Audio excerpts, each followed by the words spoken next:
Hey, good afternoon. Welcome to Flying with Mike. Thank you so much for joining us. We just started up the YouTube side now. Hey, this will be broadcast maybe Sunday, who knows? We'll get this out there. We are flying the 767-300 freighter from O'Hare, Chicago, down to Memphis, FedEx country, FedEx headquarters, FedEx Zoo, just basically FedEx. Oh yeah, they threw a couple airlines down on the southern end. Actually, Northwest used to be hubbed there. Delta said on that, and well, they're still there. Kind of like what American did to TWA. We're not going to have St. Louis. Which you can't blame them, Chicago, Dallas. Well, no, until you look at the business model of Allegiant and go, why couldn't you? But anyway, that's all airline stuff. We're cargo today. So hope you all enjoy. Twitchers, thanks for hanging out with us for that break. I hope you enjoy this. Now, we have had a lot of troubles with this aircraft. Come to find out, there's yet another update. I missed it last night going through, although it might have been released after I was long gone from the computer last night. I didn't think to check this morning, but I'm kind of leery to update it. We did, trying to get this plane back up and going. We've had a lot of troubles. We've got it back up and going, but I'll get into what you need to do here shortly. But when I did everything and did the updates and all of that, this little, what I call a SASL error came up. Basically, I would get a SASL error as soon as, say, for instance, I clicked the EFB. Sometimes just clicking this. But if I went into, say, ground or clicked anything in here, poof, I got the error. Matter of fact, there's a couple things. So what you see on my screen now, that's the minimum equipment list you need to be able to load this plane. Now, does the ACU need to be on it? Not necessarily, unless you're going to run the APU, which is quite perfectly fine. Same with the GPU. If you're on the APU, don't need the GPU. But you do need the LSU, you do need the fuel truck, you do need the loading unit, and you need the stairs. And then on the next page, you do need to open it all up. So just use open all. So that way you won't get any messages here on the EFB saying you did not open this, you did not do that. Hey, and that's perfectly fine. I like when a developer does that. All right, that way you're a little bit more realistic in sense. It's pretty hard to load cargo through a closed door. Yeah, last I checked, it's pretty difficult.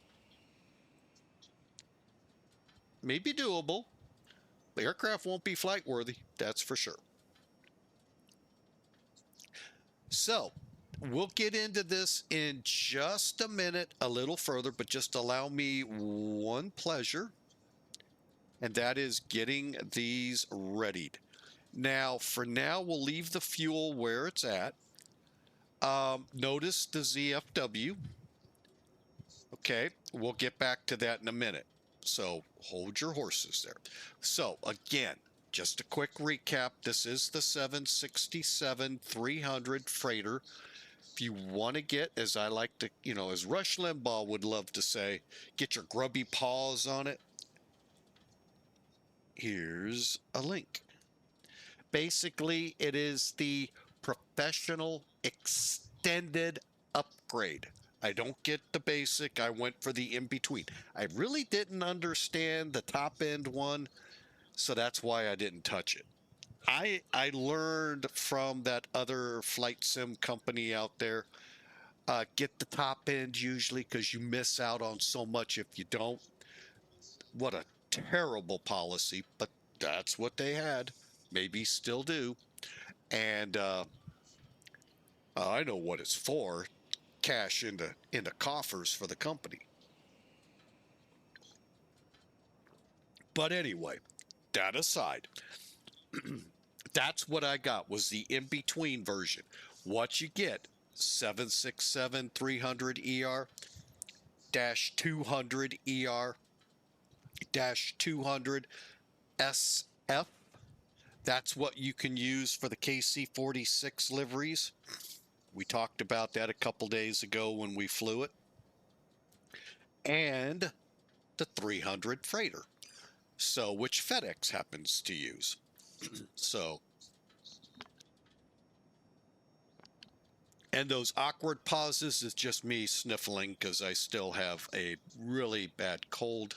Yeah, I've been under the weather for quite a while, so I just want to, bear with you, with me, I'm sorry. And again, I truly want to say thank you. If you're subscribe or if you're on YouTube first time watching us, hey, if you like it, we'd love you to smash that subscribe button so you get notifications of when we've posted a video. It's free, especially those of you coming from Twitch, looking at us on YouTube to catch something you missed. Subscribing on YouTube is free. Now, if you happen to be on YouTube and want to catch us live, and you're over here right now and you're brand new or you're new to Twitch or new to the stream, hey, we'd love for you to follow us. We'd love for you to know when we go live. Subscribing in Twitch, now that does cost money. And that's up to you. I'm not here to push that. Well, I'd love to push it, but most people tune out then. So, but yeah, if you really, really want to support the streamers, subscribing's the best way. All right, so y'all didn't hear me come in and do all of these PSAs about flying with Mikey. Came in to see how this plane works. So, the 767, as you see it, ground power, fuel truck, loader, stairs, and the LSUs, the luggage loaders, all have to be in place, like we just said. Now, in order to make this thing work without a CTD, much like those of us who flew the FlyJSim 727, you had to remove a folder from each aircraft. Unfortunately, until they can figure this out at Flight Factor, they're at least admitting there's a problem. FlyJSims will not admit to that. I don't know why, and maybe that's why we'll probably never see one in X-plane again, other than if you have 11s still.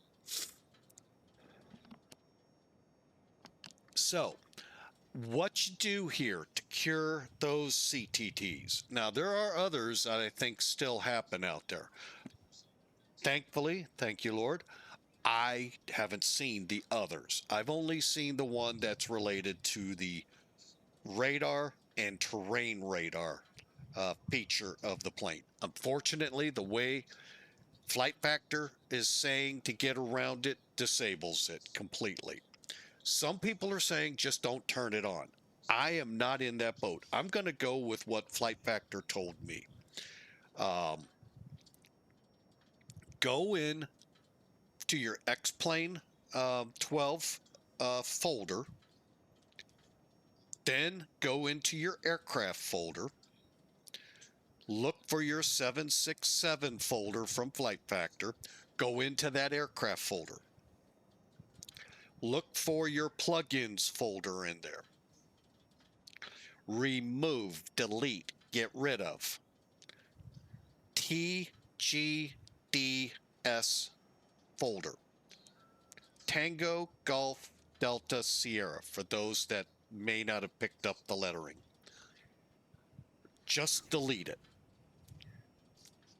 Okay, close all of that out, go back, fire your airplane up, and you should be able to fly the plane without a crash to desktop related to that. Not to say there couldn't be something else.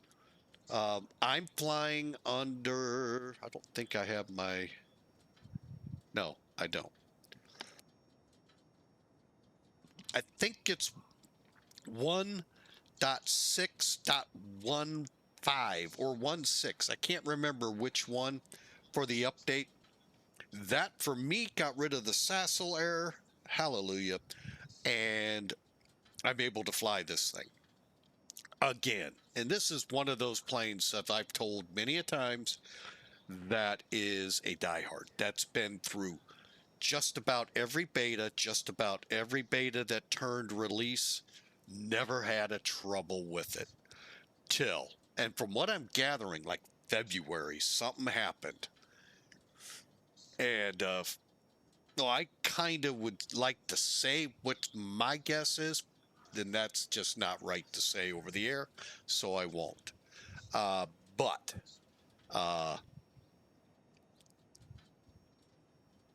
they ran into there was a huge problem with this that kind of was, anyway, back in February. So this problem has been going on. So anyway, let's get up in the cockpit. Let's get going. We are underground power. We are powered to the bus. We're just needing to get the cargo loaded. But again, welcome aboard. Chicago to Miami. Correction, Memphis. You know, I had a flight once. I've told this many a times. I think it was, I want to say it was the dead of winter. And we weren't coming in from that location. All of a sudden, we touched down in St. Louis. Welcome to Miami. Huh? Oh, I get it. The flight crews just completely. I've listened on ATC. If you want to get a good listen every day to the airline traffic, and you'll just hear these pilots, you know, they get so many numbers, so many flights in a day, and they all kind of blur. You could tell they're blurring the numbers. Some summers make fun when people forget their flight number. Oh, it happens in the real world, and oh my goodness. I heard one pilot taxiing out go, controller read the clearance to the runway, and he's reading it back, and at the end he goes, airline, oh, what's my flight number, man? So even they have days like that where they can't even remember the flight number they're on.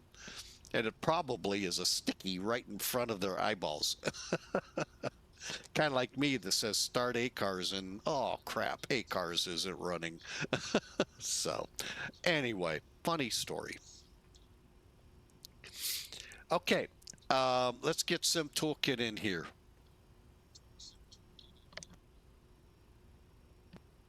All right, we are on VATSIM, by the way. We are in the FedEx parking area, in between the 28 right and center and the left. So 28 right to the north, 28 right and center is to the north of us, left is to the south of us.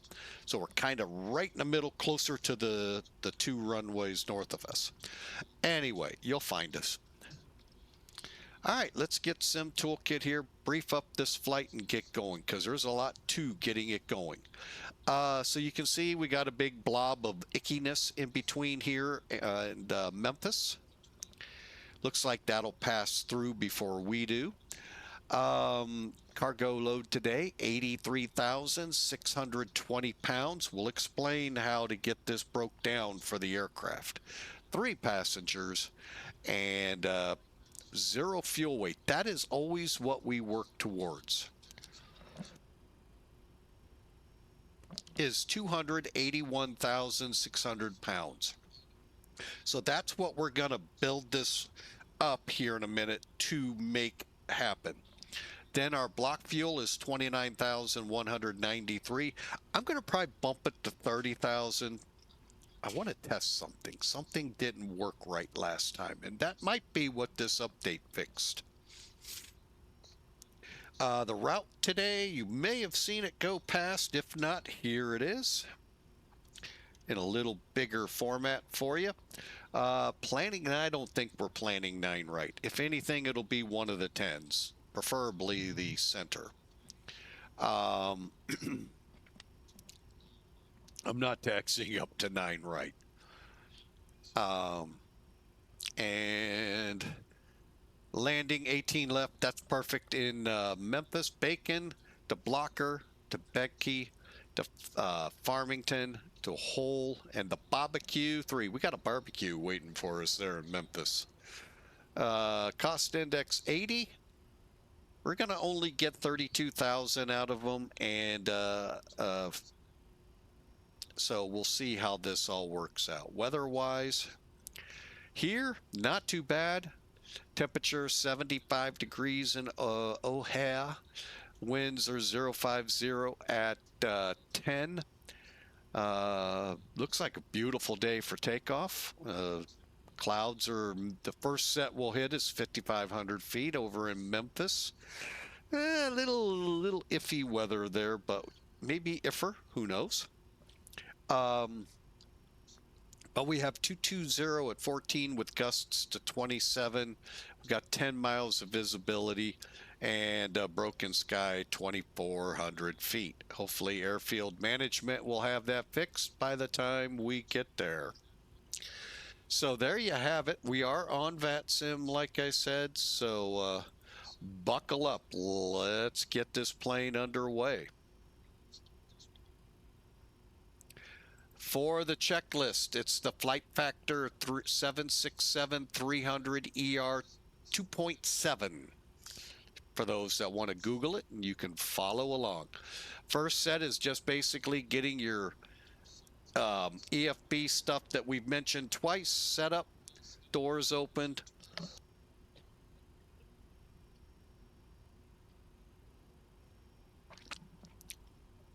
Hack one of your lungs up and get ready to go. Just killing me. Passenger, cargo, and fuel. That's what we're going to do next, maintenance and optimize. So we're going to get this thing all set, ready to go.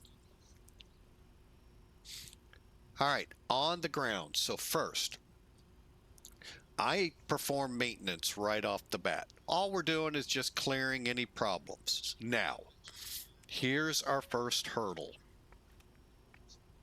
TOC 0 fuel weight. Now, we may get lucky and our payload will equal the 88,000, I think it was, 82,000, call it 83,000 when you factor in the 10 more pounds you're there. However, we're going to take our estimated zero fuel weight of 281,620. We're using the NASA's $1 million calculator here to formulate this.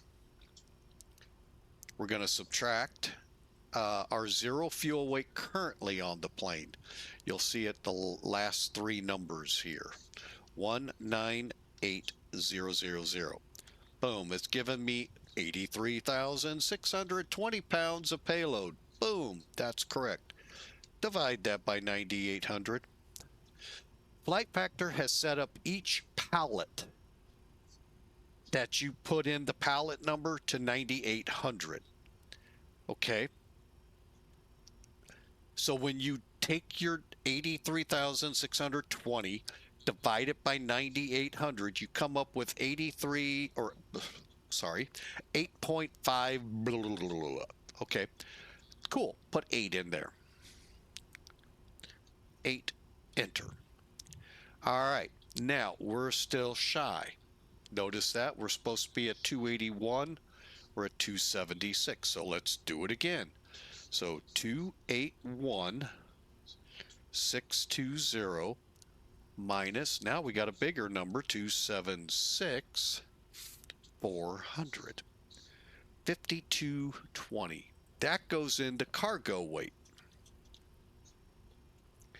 I know it's kind of screwy, kind of weird, kind of, hey, it's called flight factor. 30,000, enter. All right. Once you're done here, hit optimize. Okay, everything looks good there, and load it. And that's all you got to do here. Now the passenger plane, don't worry about that. That's a whole different animal to deal with.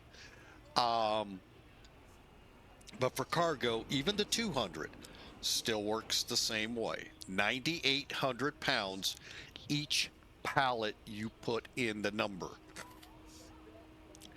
Not what you think, where you say, well, I'm going to put 12 pallets on and I want 10 pounds on each. It ain't going to work. It just doesn't work that way. Would be nice if we could do something like that and get a good loadout. But the closest I've seen to being able to do that was FlyJSim 727, where we could say in a pallet, you know, it's half full, quarter low, top full. You know, we could make it what we want. Or pretty doggone close. But this is what we deal with. All right, so we got the plane loading. Let's rock and roll. All right, parking brake. Set. Battery. On. Always make sure, again, to close guards. Gives you 2 chances not to screw up. You think it's a joke? It really isn't, because I've heard people on stream, on the air, go, we got an engine out. When really what they did is click the gen disconnect, which turned the gen off, and they don't know, like me. What do? You can't reconnect it in flight.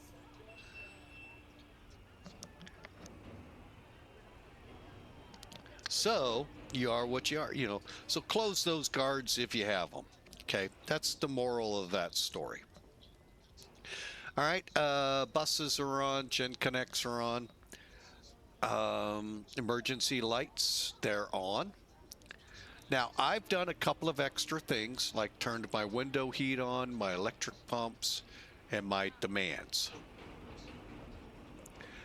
Could go in here, we'll go ahead, turn them on. They're not going to hurt anything, on with the engines off. All right. Lighting is set right now to the best that we can do. Let's go ahead, start aligning our IRS units. Make sure you put that display select on heading, and it'll give you the number of minutes till you're aligned here when they start aligning.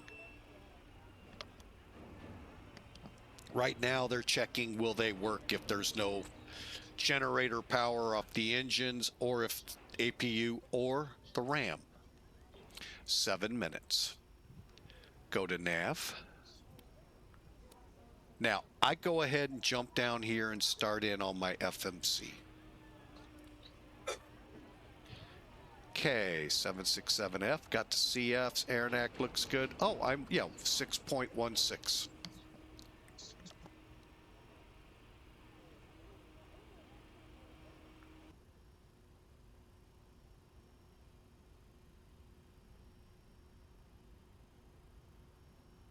Sorry about that. Okay, so then we go to posit.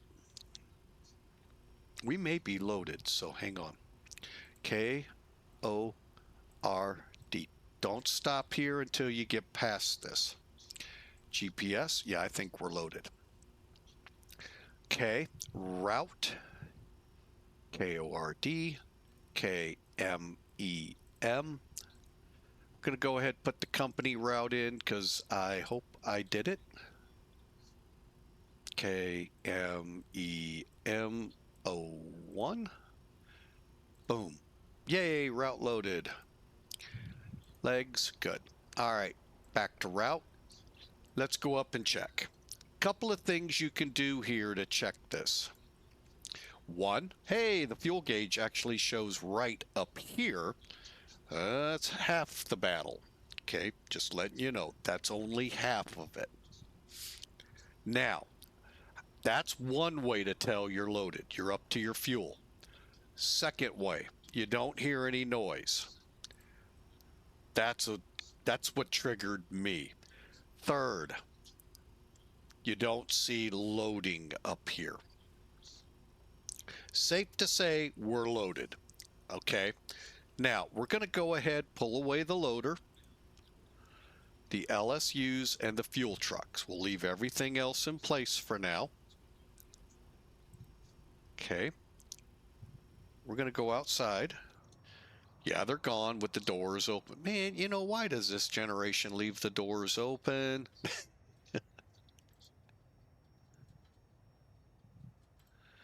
And I'm just going to go through and close it for them.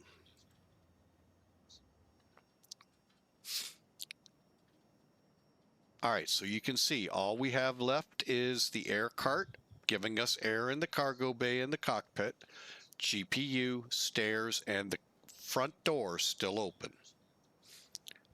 Okay, we'll come back to this later. All right, so that's pretty good. When we get to performance, that's where I'm kind of get a little iffy on. Activate, execute. All right. Let's go to the departure arrival page. We're taking off a different runway. Let me take a look at what we're choosing.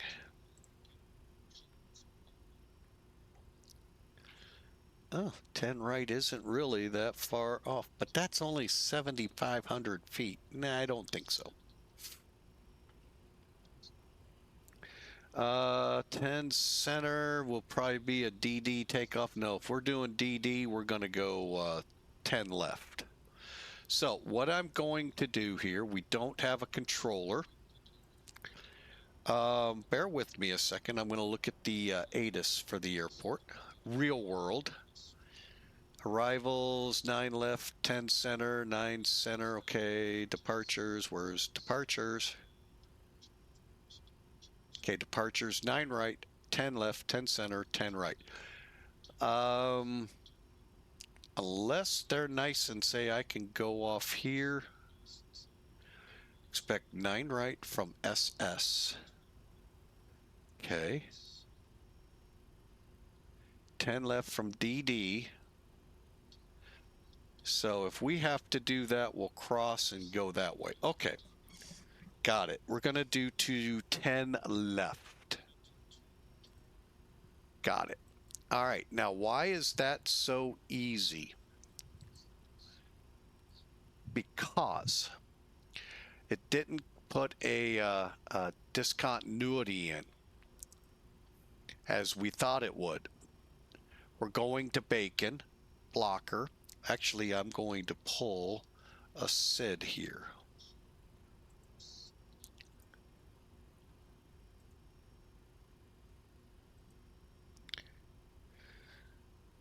Okay, the O'Hare departure off the 10s does not say anything specific other than the initial climb of 5,000 feet. That's because midway.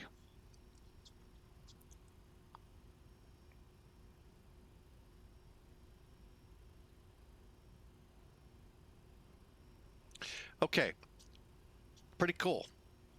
Let's go to departure arrival index and arrival into Memphis. We're doing, hang on a second, let me double check. Good, I do know my right from my left.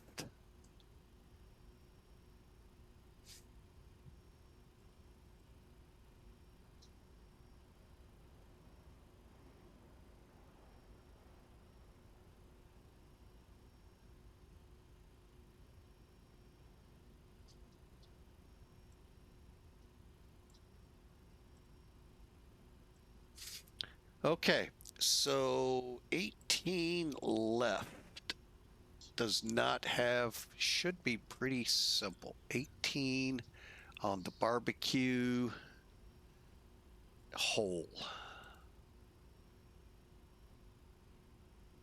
Execute. Okay. All right, so from, hang on a second. So Farmington, to WHOLL is the leg. All right, and then Jamala to vectors to Reese. We'll close that out to execute.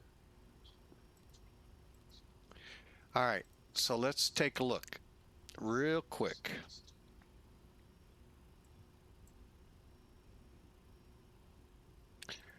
Okay, I'm going to bring this in real quick for you. You can see that we're going to check our route. We're not going to do it down here on the display. One is just kind of too hard. Not that it's difficult to do, it's just easier to just check it this way. BACEN, BLOKR, BEKKI, FAM. So as you look here, BACEN, BLOKR, BEKKI, nice 200-mile run to Farmington to WHOLL. Okay, next up, Hog, Barbecue, Jamala, Reese, and that's a vector. So you could be sent here to here to here to here, over to here, over to here, and then here. And then down Reese, Ronnie, 18, out to Kesey, where we'll hold 10 miles out. Okay, and we don't get any alternate stuff here, so cool. Flight number FD. Where's the X? I know it comes after W.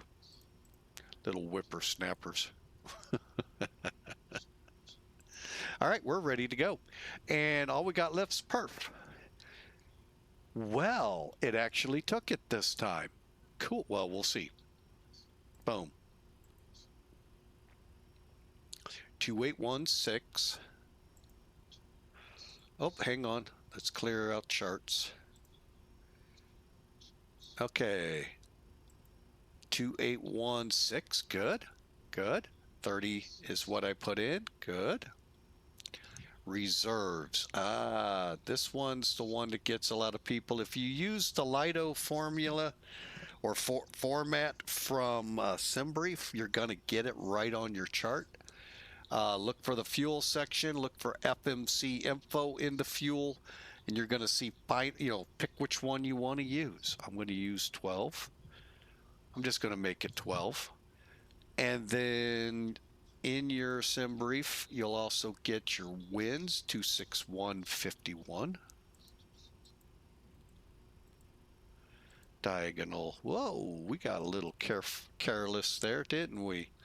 261 diagonal 51. Okay. Cruise out to 232. Cost index for the flight 80. And just in case this short haul gives us a step climb, hey, there we told it, 2000. Doubt it.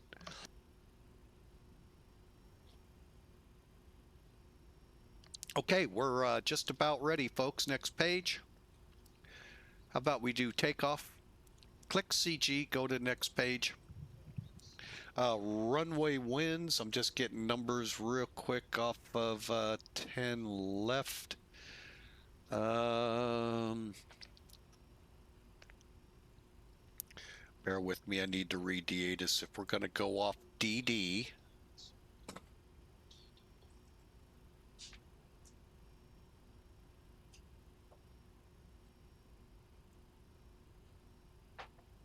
Okay, DD. All right.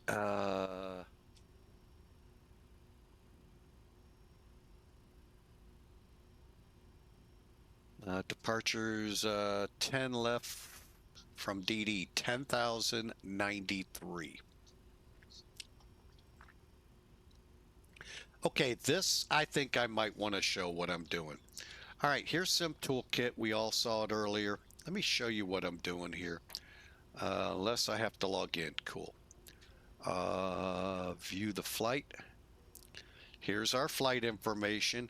By the way, this is right off. If you go to SimBrief on your browser, I've just put it into Sim Toolkit here. Come down here to briefing. Here's your Lido format. This is the default. If you don't change it, this is what it looks like. Here's where I got my final reserve, my FMC info 12.2.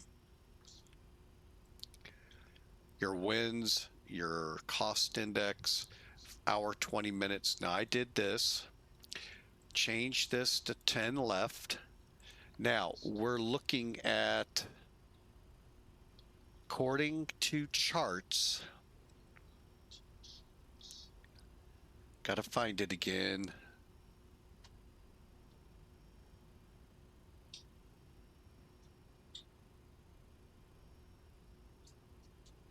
Okay, 10,093 feet.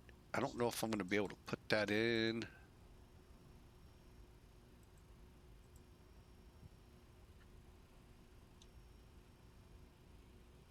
Feet. Okay, we got our correct numbers, I hope. 309, 813. Yep, optimum. Calculate. The only thing we're not going to get here is where the V1, V2 is. All right, so here you go.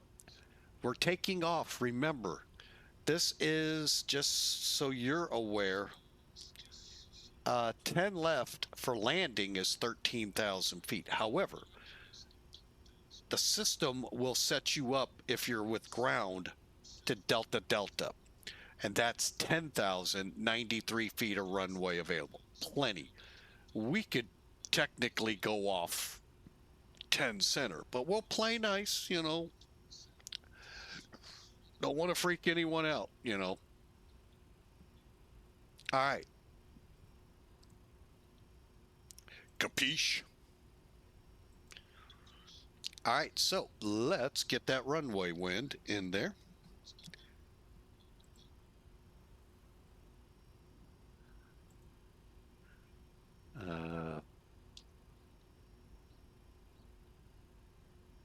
Okay, runway wind is 040 at 10.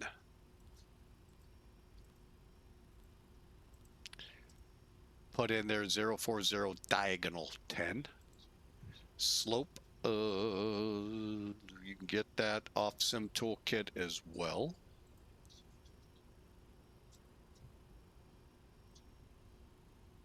.2 down. So D 0.2. And reference is our outside air temperature of 24 degrees. Okay, and we'll leave the rest. Next page. All right, now the numbers we got. Here, let me put those back up here so you can see them one more time, real quick here. Okay, our numbers. We're going to take off flap setting 5, take off 2 steps we have to do on this. We'll show you. Select temperature 42, and that will yield us higher numbers than what you'll see on the FMC. Why? It's increased to improve climb limits. Okay, so hopefully that big message there is why these will be higher. And if we come back, 143 is our reference speed. Okay, so let's do it. How do we put in for a derated takeoff? Okay, so what you'll do is DTO2. After, let's do this every time. 42 diagonal. See if it'll take it this way. May tell me, okay, it's only going to show DTO. We'll set that over, just over to the right of the top ECAM. Flaps 5. You're going, where's the speed? You got to turn them on. See how they're down here at 135, 143, 151. The system said 146, 152, 156. I'm going to go with those. Let's see how this aircraft behaves. Click. 152. Click. And 156. Click. Off. So there's our reference speeds. Pre-flight's complete. We're just about ready. We just have a few things here in the middle to deal with. Still nothing, so I'm going to 38,000 or 32,000.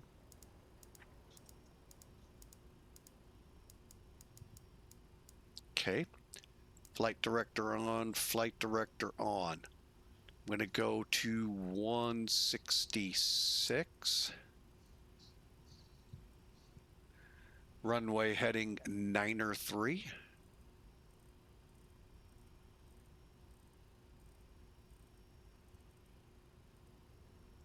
Okay, all across the board is set. Hang on. One thing I don't like. I thought I had something set up for this. Doggone it. Okay.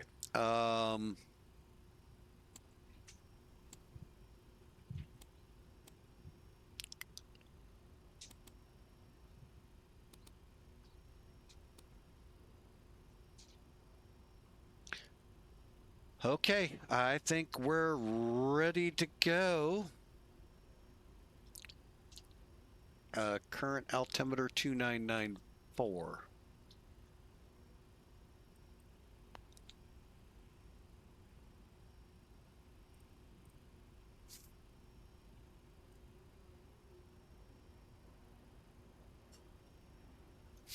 All right, let's get after it, shall we?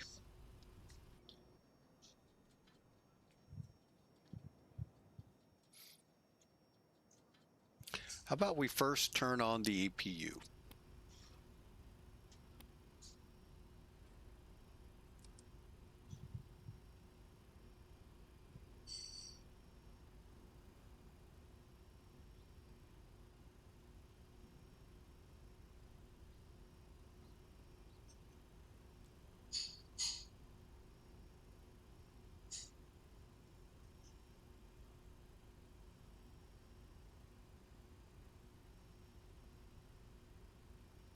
I don't like the reflections here. Oh, while that's powering up, I can.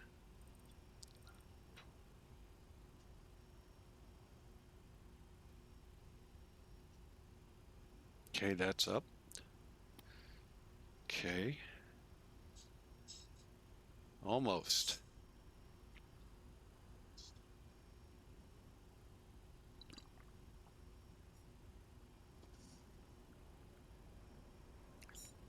All right, we're powered up. Nothing under hydraulics looks bad. Good.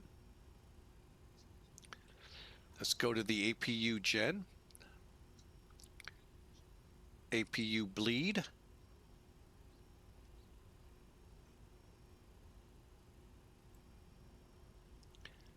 And I feel like I'm forgetting something. APU gen off. Okay, we are now on the APU. So what we can do, dang it, sorry folks, I did disconnect. Okay, always make sure you disconnect it. All right, so we are going to get our plug-in out. Now you can get this in the cockpit too. I'm only doing it out here to show you what's gonna go away. First off, we'll close the door. That's actually fairly close to how fast they work.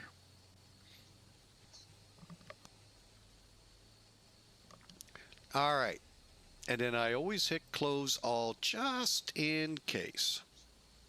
Ground equipment. We can get rid of everything now. Okay, we can come off the ECU, we can come off the GPU, get rid of the stairs. I'm going to keep the chocks for the moment until we're fully ready to push it back.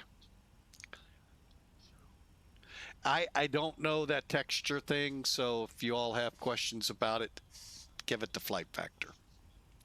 Let's go to engines. And I'm just going to go through real quick, make sure I didn't miss anything. Where I would have missed would be up here. Okay. Fuel pumps coming on. Beacon. While I'm at it,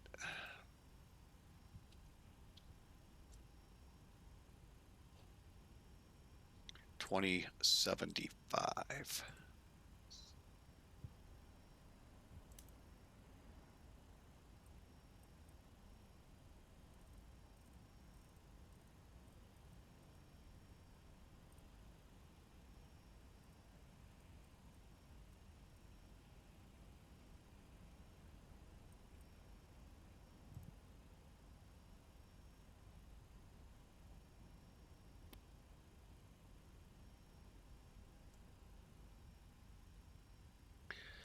Okay. I think we're ready to push. How about you?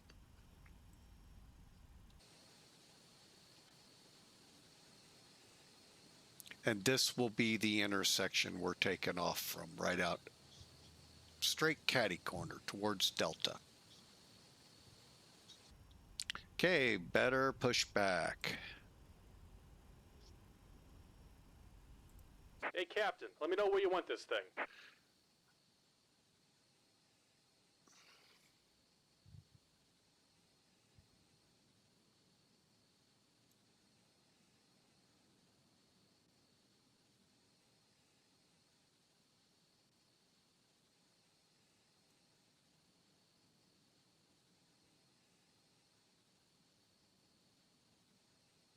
Great news, Captain. Your tow's coming.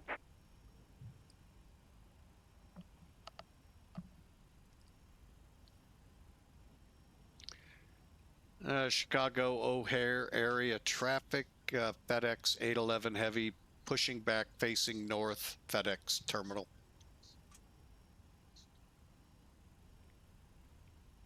All right. Looks like the doors and hatches are closed and we're ready to connect.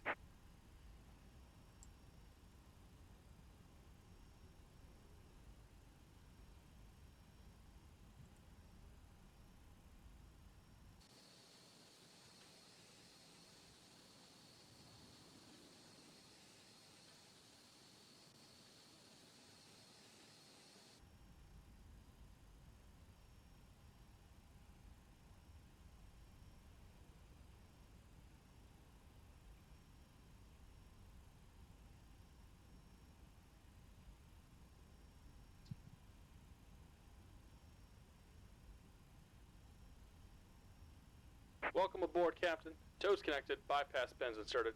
Go ahead and kill the parking brake when you're ready to go.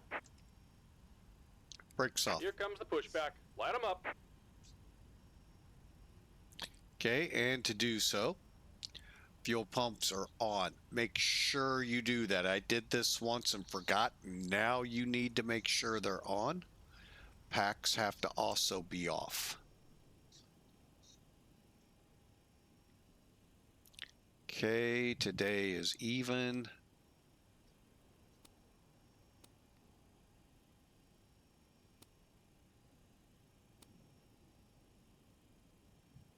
I think which airline I'm flying for. If I had to stop everything, and we can get the ACAR system here in a second.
Just about done here. Go ahead and set your parking brake.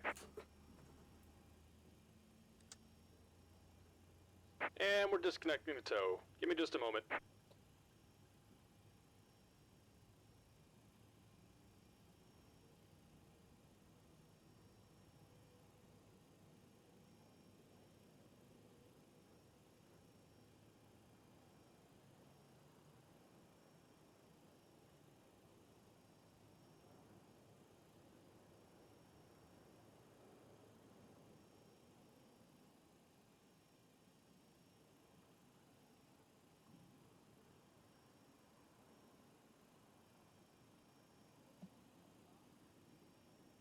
All right, we got 8 cars running now.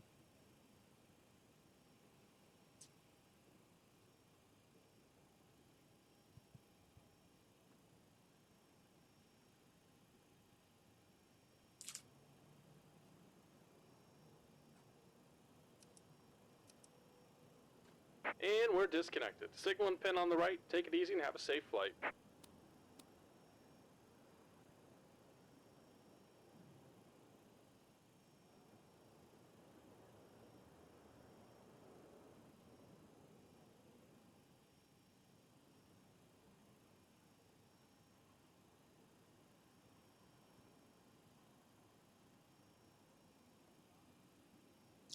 All right, we got a pins out. All right, let's get this thing going.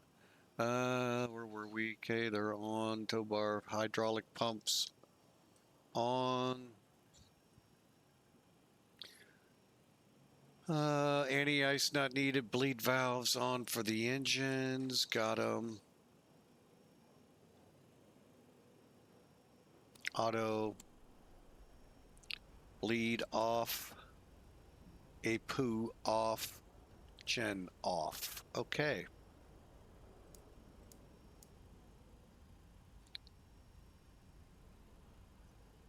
Okay, auto brakes. Reject.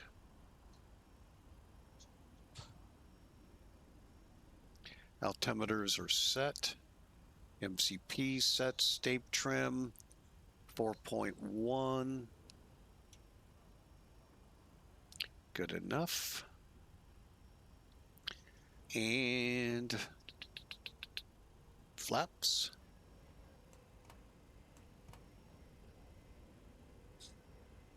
Weather radar off and all set. Flight controls, let's do a quick check of those.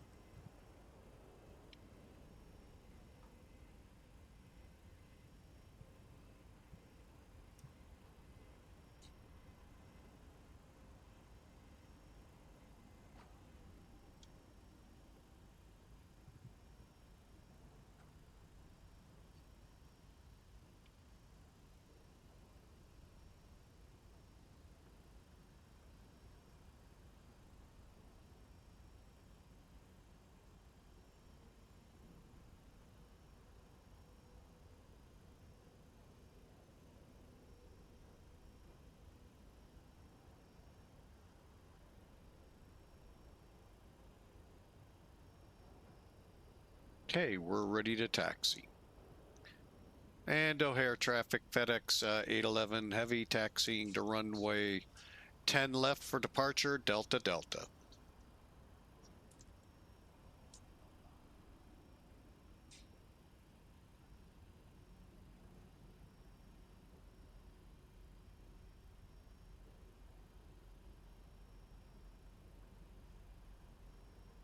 Okay, speed brakes will be off and are. Go back to engines, click and click.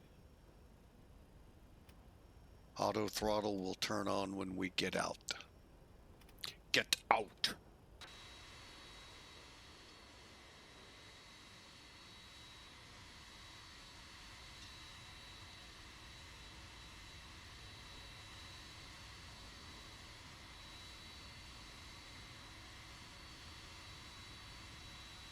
I don't know how long FedEx has been in this area.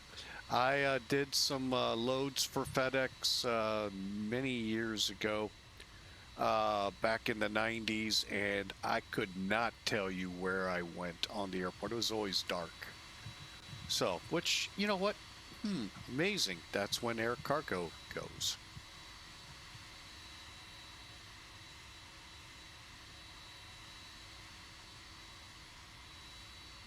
Just like every time I drove for Emory. Nighttime pickup, nighttime delivery. Although when I drove the Des Moines route, my relay driver got to get in there for the day sort.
In case someone's being snarky and not changing to common traffic, let's look out there. Nope. Because I'm not reporting crossing the runway.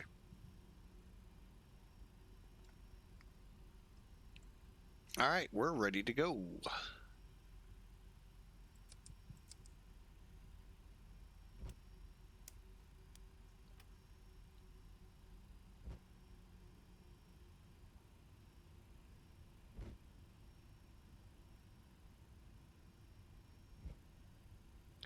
And Chicago area common traffic. FedEx 811 Heavy will depart 10 standby.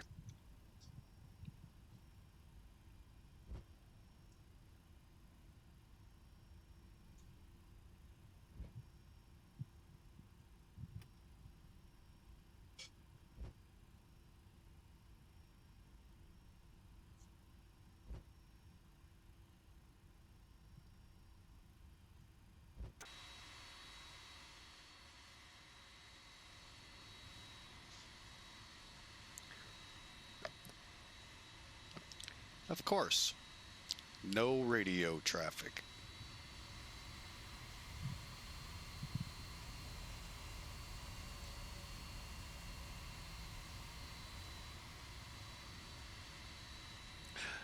I get talked to by a VATSIM governor for not being on this channel earlier than I was, and these guys get away with whatever. Oh well.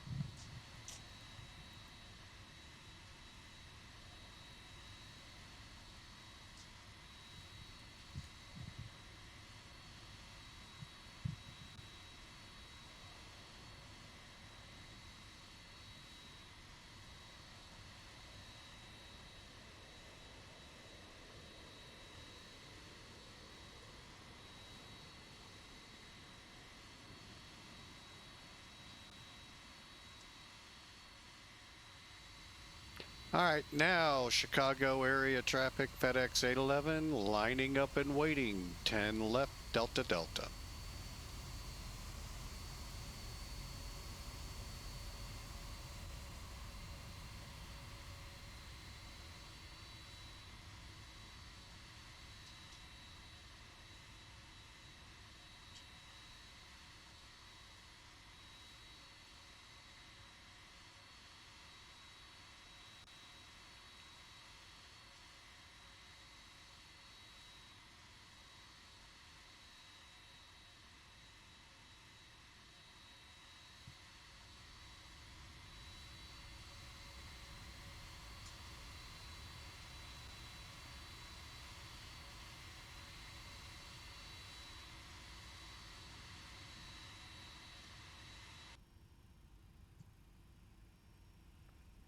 Did I get on the right frequency? Okay, looks like yours truly was in error. Chicago traffic, FedEx 811 departing from Delta Delta 10 left.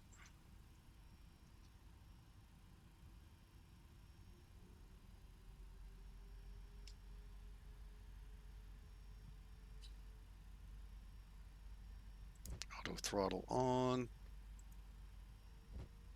I forgot to set step 2. Dadgummit.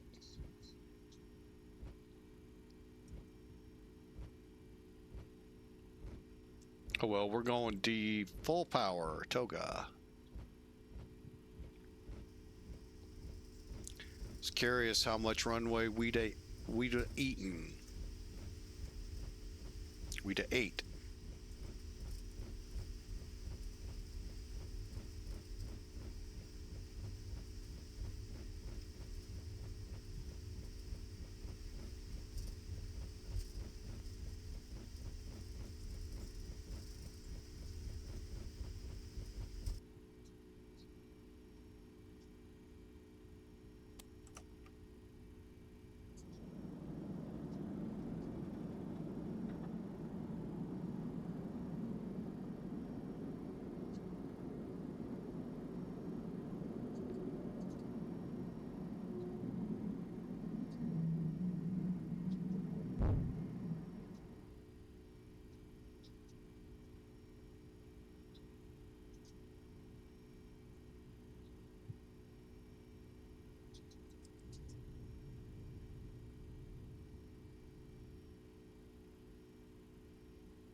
We'll show you what we should have done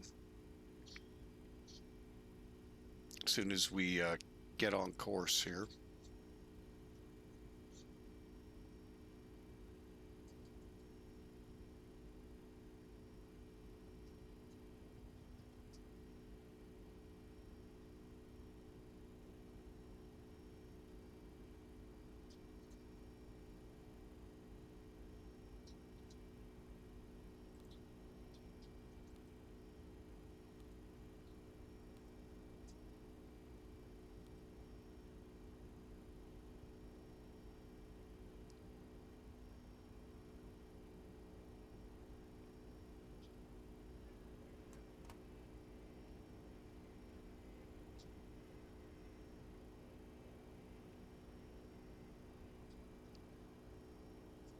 Okay, how I should have done that before we hit the runway, make sure to hit the TOGA button and whichever one SimBrief told you here.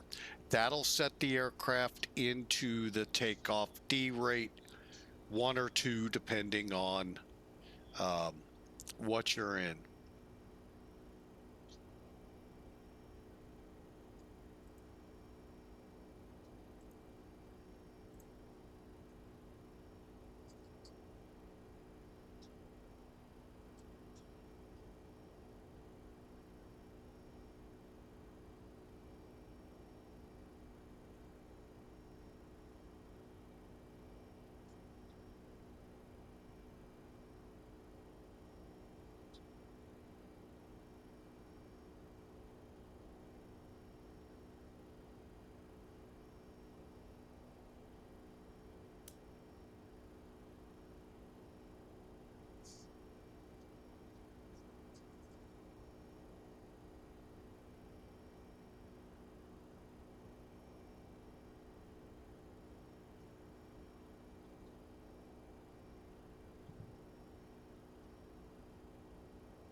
All right, folks, we are finally on our way. Let's kind of zoom in.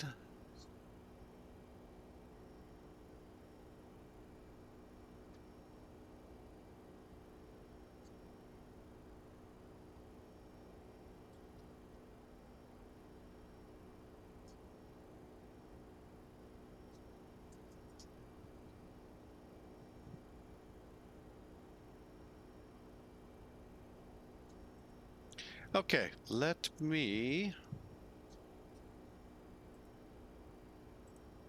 do that same thing again. VATSIM radar.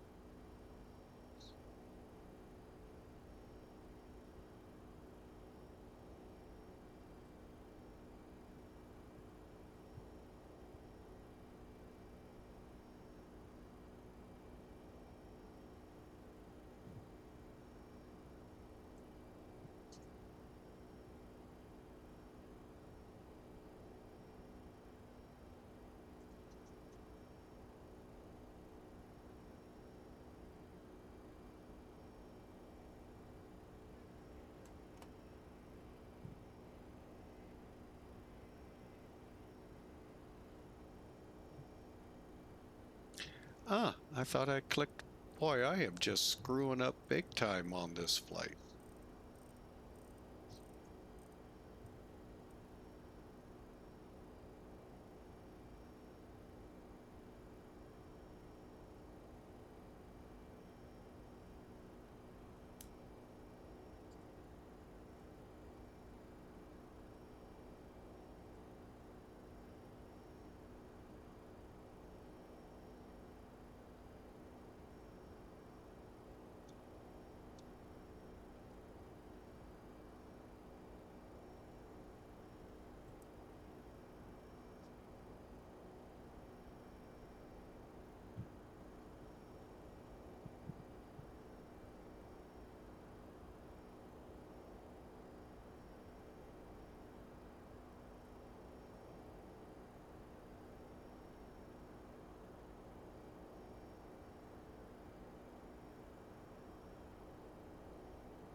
Okay, I think we're where we're supposed to be right now. Okay, I need to follow these checklists a little bit closer. All right, transition levels coming up, and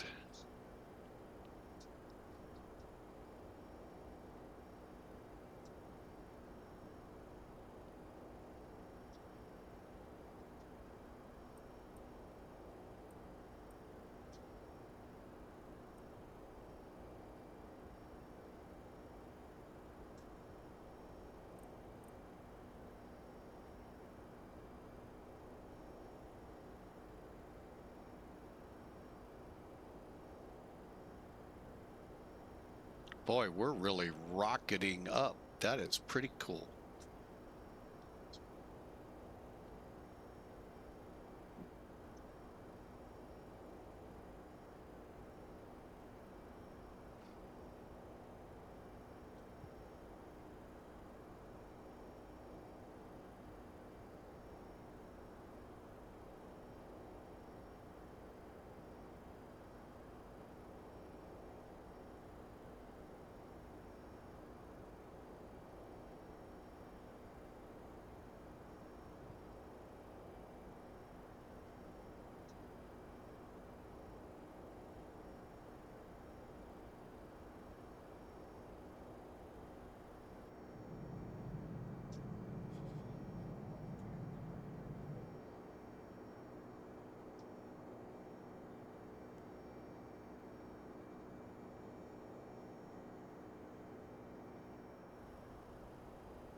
Well, we're starting to get into our first cloud situation here.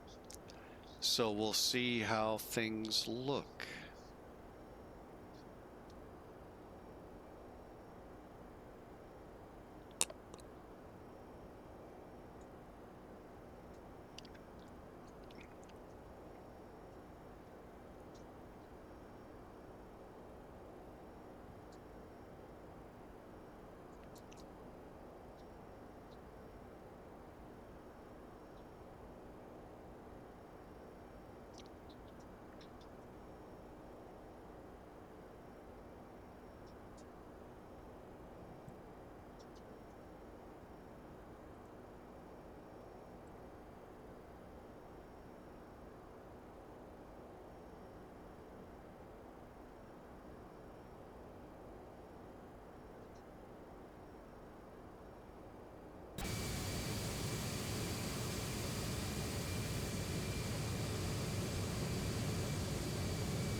Those look pretty good.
We're about to top a climb.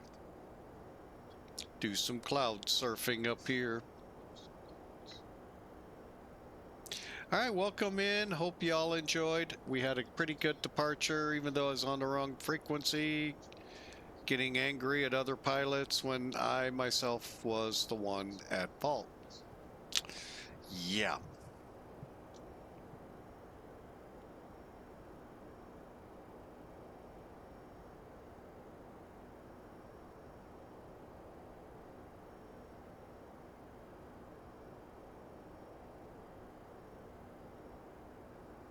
All right, we are in that blob of ickiness between Chicago and Memphis. Let's kind of move this out. Oh, we're going to pass through it pretty quickly and then wrap into some scattered light showers in and out as we go into Memphis. So hope your day has gone well. It's the weekend, and hope it's a great one for you.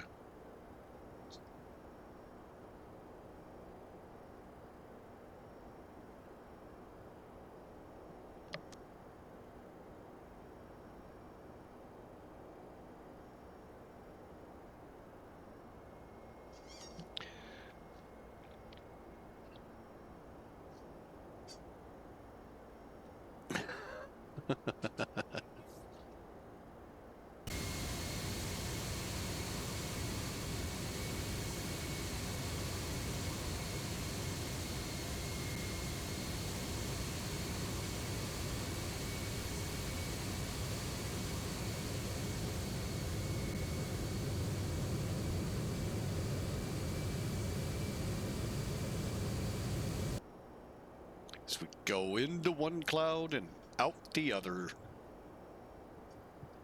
Little cloud surfing on our way to Memphis.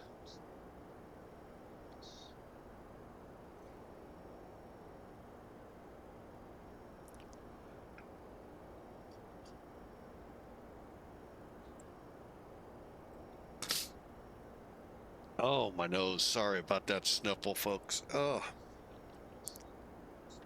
Okay, according to the clock, we have about 45 minutes or so to Memphis.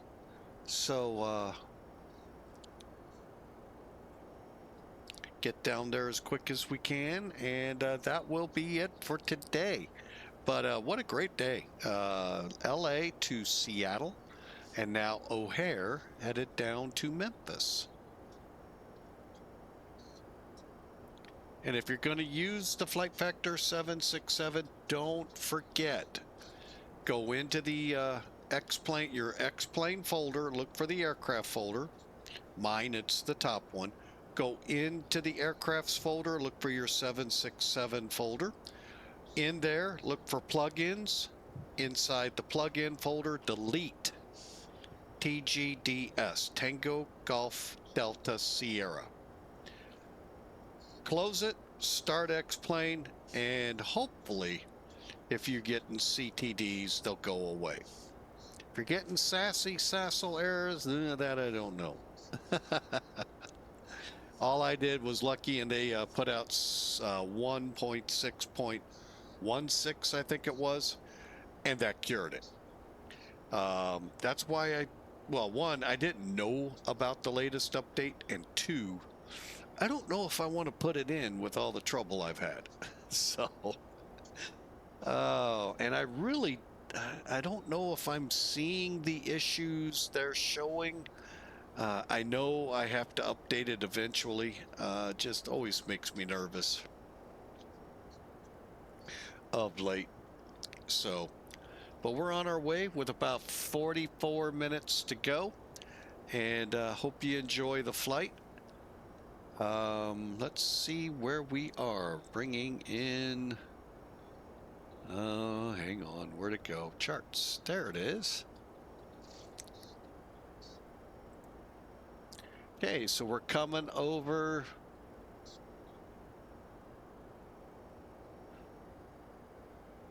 BEKKI, headed for Farmington next. All right, the arrival. Okay, we're going to be doing the barbecue 3. That's right, they have a barbecue waiting for us.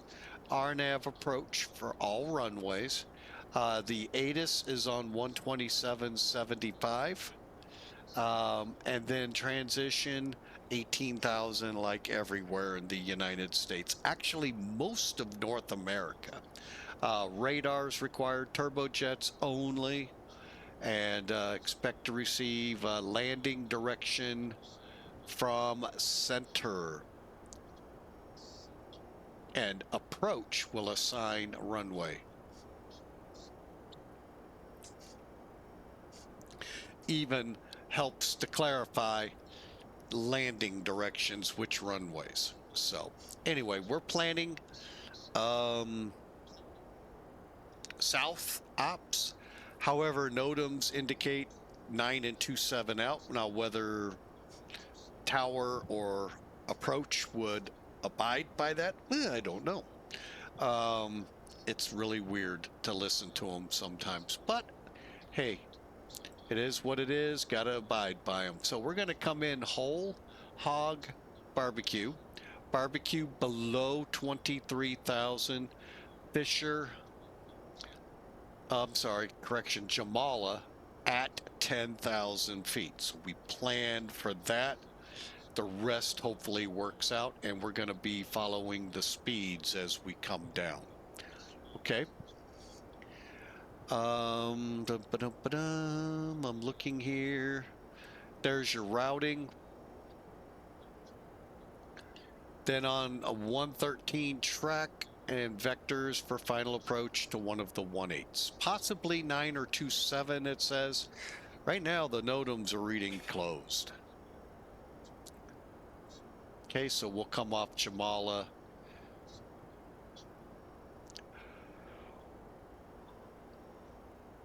And intercept the 18 left localizer. Okay. 18 left looks like this. Okay. ILS for 18 left. Again, same D-ATIS. There's your approach, tower, ground frequencies. We'll have to set the localizer. We'll show you where that's at. Final approach, 180. Ronnie, which is right here, 6.8 miles from the runway. Our decision altitude is 500 feet MSL, 200 feet above the ground. Difference, MSL is what your altimeter reads. 200 above the ground, that's what your radar altimeter reads. Also, that's what your METARs work off of. So your weather has to be higher than 200 feet, broken or overcast conditions. So I go with that number setting my minimums. Airport elevation and all of that. Missed approach is out to Kezi. And then some additional information here. Only thing is, like all of them, Your visual glide slopes, which is your PAPIs in this case, may be different than what your ILS shows, okay? But they're all aiming for the same point on the runway, those big white pads, roughly 1,000 feet down the runway. Okay, we'll hit Reese. Ronnie Bryson is not, I don't think, in our approach, but we'll follow it all the way in for landing. 18 left, and there's the missed approach. 3,000 at Reese, 2,000 at Ronnie, and right on in.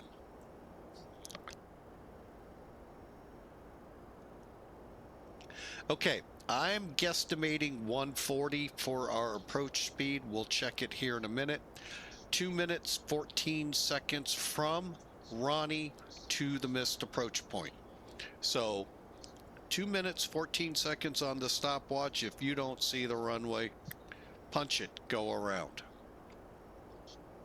Or, no, you can't. I don't think there is a Cat 2 approach on this runway. Got a Malzer for the approach lights, PAPIs on the left. And again, our minimums are 200 and a half mile. So 200 feet above the ground, half-mile visibility. Once we're on the ground, guess where we're going? Let's see, down in here, I doubt it. Why don't we go up here to FedEx? Yeah, they own the north half of the field. So we'll probably, I don't know where I want to park today. I guess we'll aim for somewhere in here. I don't know. We'll worry about that on the ground. All right, and there we are, not halfway yet, but we're on our way to Farmington. And here's the weather.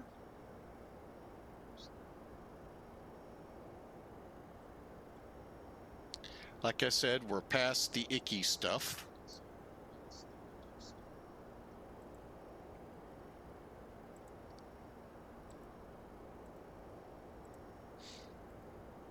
All right.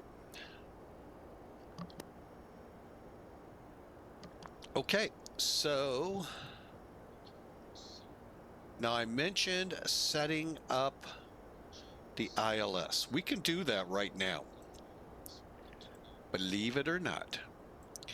Okay, on the chart was 111.15 IEXS. Well, we're not going to get that this far out.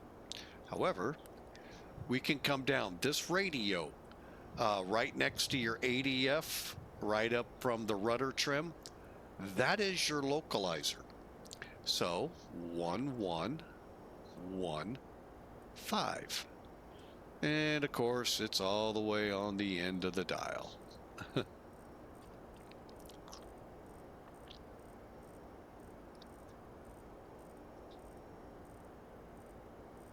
Oh, back it up. I think it's 180.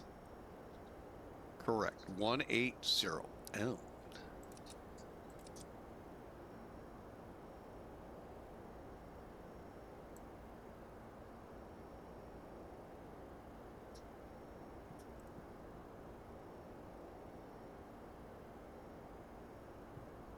Oh, I screwed up a couple of areas. Oh man, I found more. I know why I didn't hear anything. It's all me.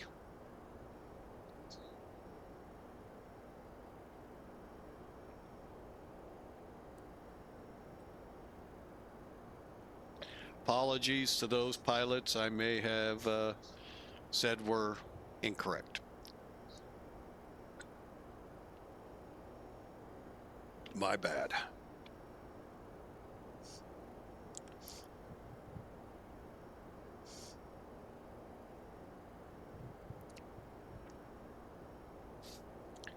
All right, let's take a look. See where we are here. 191. All right, well, we're going to do something a little different here. 38. Let's see, we're at 32 minus 10. 22 times 3, 66. Let's make it 80.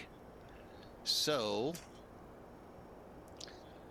let's do it this way. 80 minus 13 minus 21 minus 25. All right. Okay.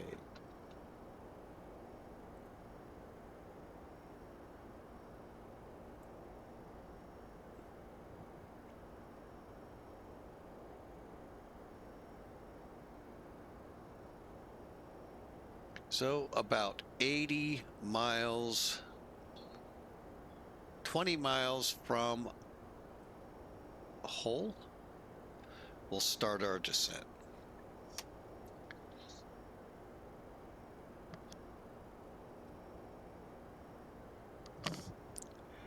Okay, so there you have it, folks. That is the flight plan for the rest of the day. I think I have all my radios set correctly now, and hopefully won't be causing any more troubles than I already have.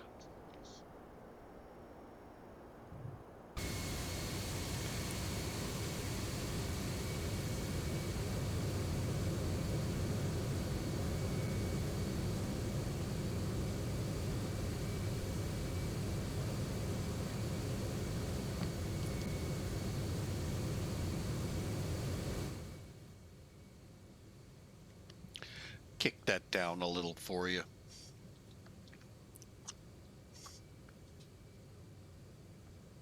And currently 35 minutes or so out. So welcome aboard, folks. Thanks for flying. And again, this is O'Hare to Memphis. FedEx flight. I don't remember the flight number. For some reason, SimBrief really doesn't say flights anymore.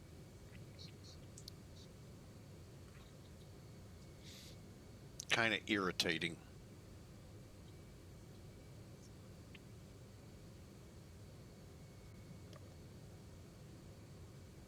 That's okay, though. We can rebuild them. We have the technology.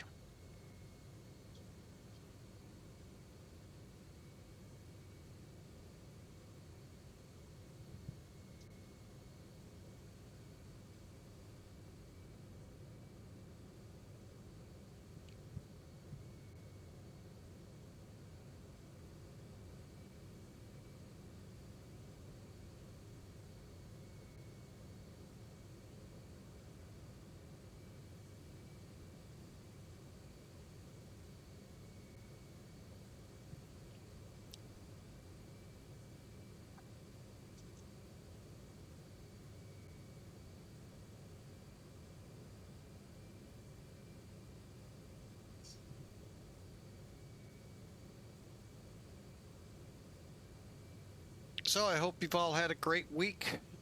Hope this time of quietness is helping to either prepare you for tonight, being it is Friday, or helping you calm and regroup for your weekend ahead. But again, we thank you so much for taking a few moments of your day with us, and glad to have you aboard.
All right. Also, don't forget, folks. Today is um, D-Day, the day the Allied forces stormed into Europe. Great casualties, great loss of life, but yet once they succeeded and did get aboard, get on land, finally taking the coastal area. That was the beginning of the end of Hitler's Germany, Hitler's Europe, if you will. Um, and remember that today. I watched the morning news. I didn't hear a word one about it. And this day is going so quickly into not remembered or anything. Um, so keep it on mind. I know some streamers streamed today the flights the DC-3s made with the paratroopers, the Pathfinders that really never made it, to put the beacons out for the incoming Rangers to home in on. And then if you've ever watched the show Band of Brothers, you get a sense of what happened, not just to that group, but all of the groups that were scheduled to jump in on the other side of the line to come up and help take the beaches. So they ended up so scattered about through that area of Europe that it took a few days to get them all, those that made the successful jumps, get back together. It was a horrific day, folks. But in the end, it turned the tide, and the Allies were able to retake Europe from the Western Front. So keep that in your mind today. Like I said, a couple streamers are streaming memorial flights. Some of them don't realize the time frame when those flights would have flown, and they could have actually done them normal time yesterday. But hey, it's their streams. They can fly how they want. So next year, if I remember and do it early enough, I hope to get back what I call recertified in flying the DC-3. The one I have, it's just hard to keep everything in check, know where all the switches are to start the doggone thing. It's not an easy plane to start. So, and then let alone fly, because I don't remember the one I have having a GPS in it. Could be wrong. And of course, the real ones didn't. They flew off radio and navigation, uh, navigators, shooting stars and that for directions. Oh yeah, yeah. You talk about an interesting thing. That's what my dad did with C-141s in Vietnam. Think about that, folks.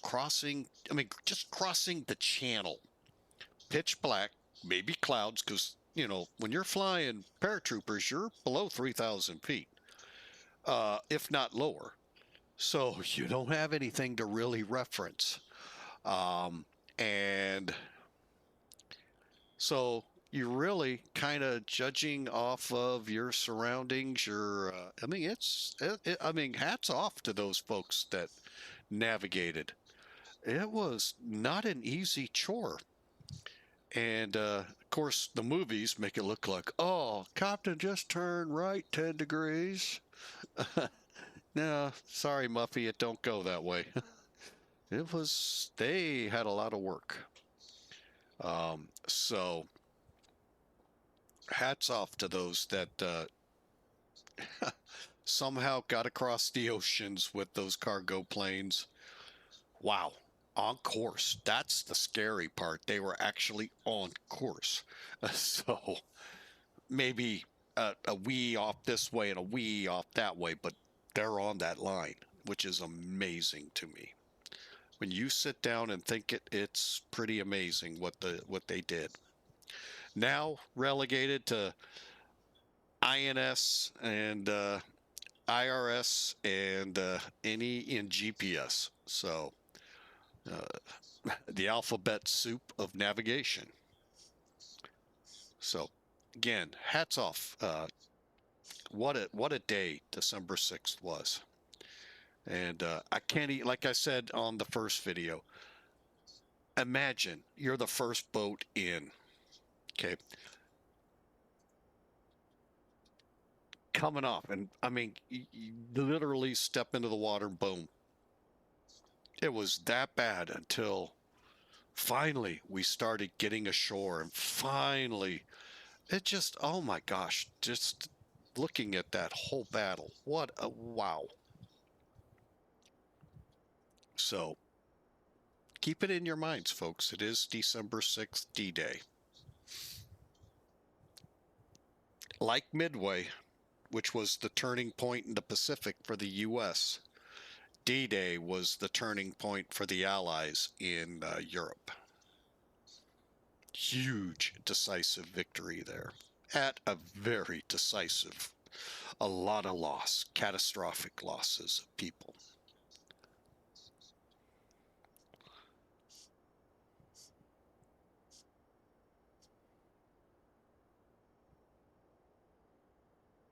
Another good movie, Saving Private Ryan, gives you a really good up close what that was like. Probably not even and more than my thumbnail of what it was really like, but it's a pretty good portrayal.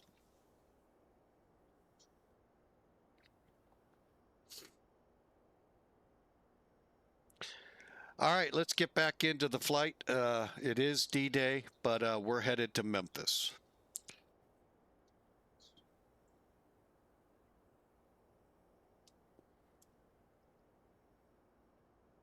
Got about, it's saying about 50 miles? No, 98 miles.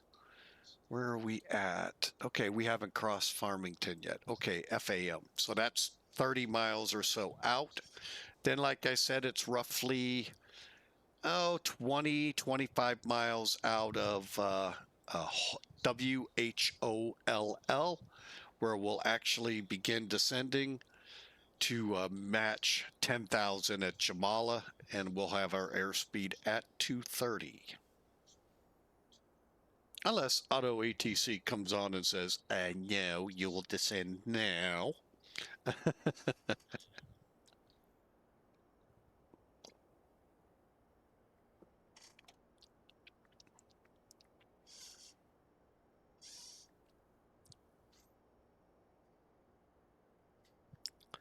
Oh, man. Oh, we haven't even been looking out here at the clouds. Hey, they're not looking too bad. I mean, they still got some issues to work out. Overall, they're not bad. And some of that big sloping on them, while we saw it on the other side, doesn't seem to be showing up that much. Let me look over here. Yeah, it's really not showing up. So they've got a little bit of it fixed. Yeah,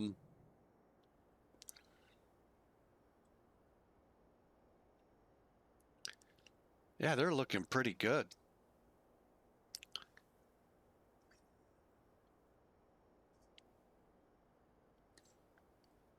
First flight, we've had clouds in a couple of days. Well, aside from the days that I've had off because of not feeling good. But since I think we flew Monday, yeah. They're still looking great, the clouds.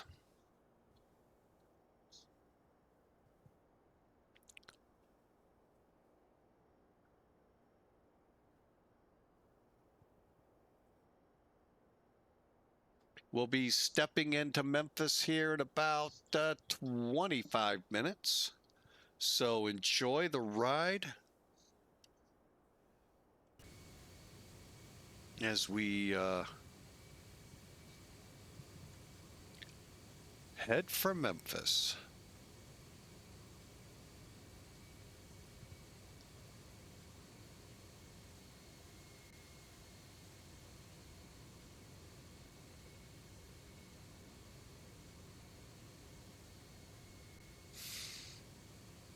Yeah, those clouds look pretty decent.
All right, folks, sorry about that.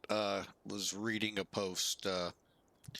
It's those you don't like to read inside Discord, and prayers go out for that. The family of that post. I'll keep it to myself right now until I'm not knowing the whole situation, keeping it to myself, but my prayers go out for them.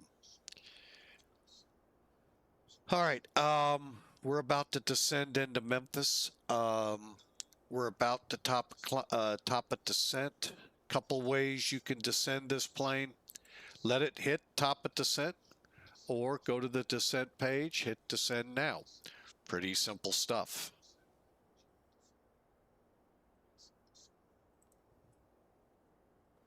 In this case, we'll let it hit top of descent. We'll kind of monitor it as it goes down.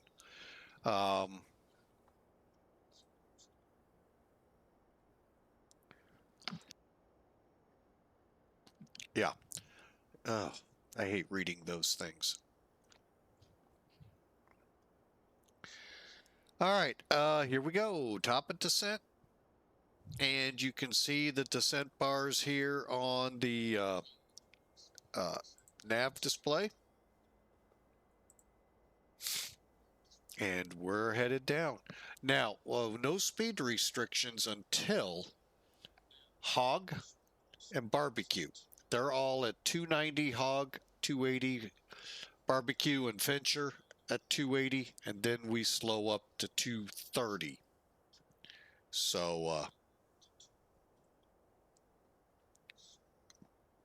goal is to get all those FedEx planes in there while trying to get them out, too.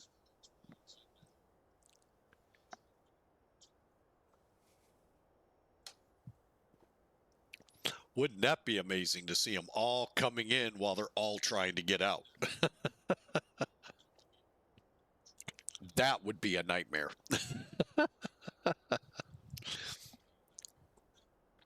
Usually they come in for about 4 to 8 hours, depending on turnarounds and where they're headed. And crew, crew rests too. I mean, some of them, they could do their crew rest possibly right there. So you never know, especially the long haulers that go overseas to Anchorage, to England, Paris, not Frankfurt. Well, they do, but Cologne. So,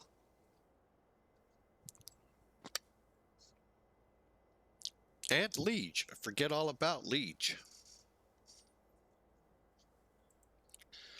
So, there's some, I mean, look at this. This is some great looking weather out there. Just love it. Love it.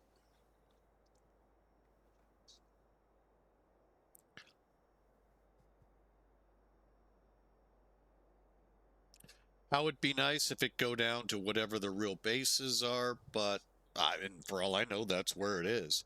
But boy, like I tell people, with active sky that one day, this wasn't to fault anybody. This was active sky. Tops were at 50,000 feet, and there was 50,000 foot thunderstorms out there, and they were towering from ground, well, from wherever they started, right up. And of course, if you looked at my frame rates, they were the opposite direction. So, yeah. And that's what you get when you pile that much data in. Yeah, something's gonna give, and it's usually frame rates. Don't care who you fly, unless you have one of those big old supercomputer crays. Yeah, you're not gonna build your way to be able to do that. Many tried, many still think they did it, but they didn't.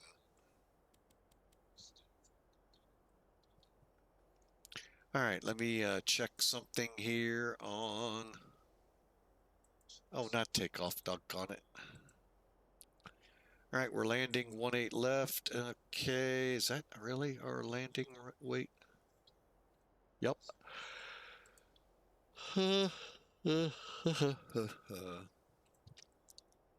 Okay, we're going to go brakes 3, which is what I think I just set. Yep. Approach speed 144, and we're expecting to use up about 8,000 feet of a, what do we got, a 9,000 foot runway? Yeah. Oh, you gotta love it. So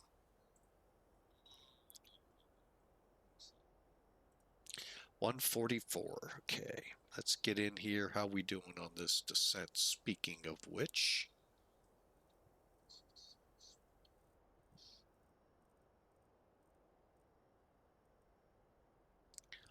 okay.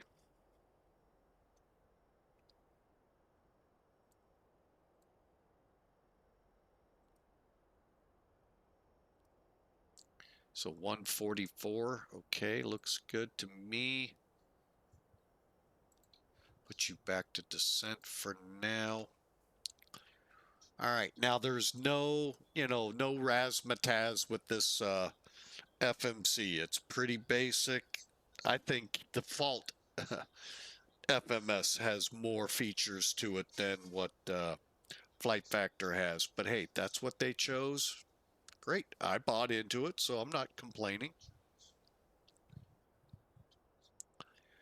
So we are inbound Memphis.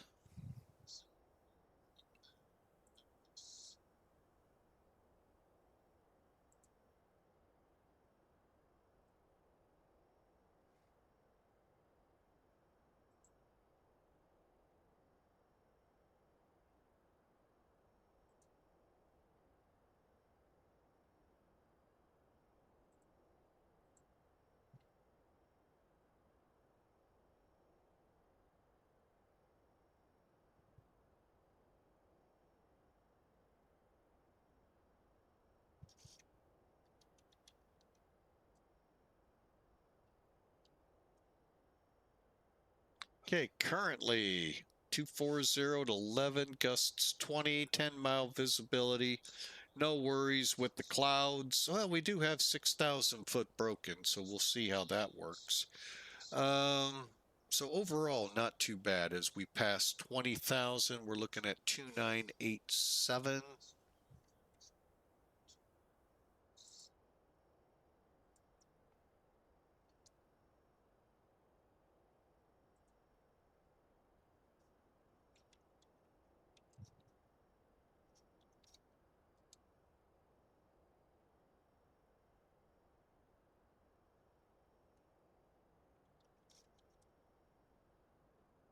Okay.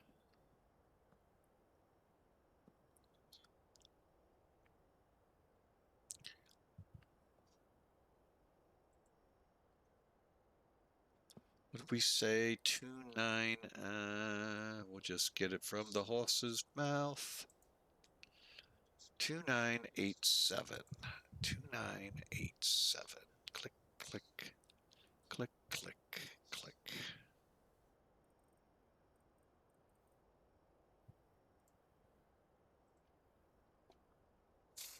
All right, we are descending. Got to be below 26,000. I think we got that one made at 17,000. What do you think? The key one, though, is Jamal at 10,000. The good thing is when you look at the nav display here, see that arc? That's pretty much our 10,000 foot mark. And as long as it's not up here towards the actual arc, we're in good shape. We're doing good here. We could actually, now it's starting to get, it's vacillating. So we'll kind of keep an eye on that. We're getting kind of close.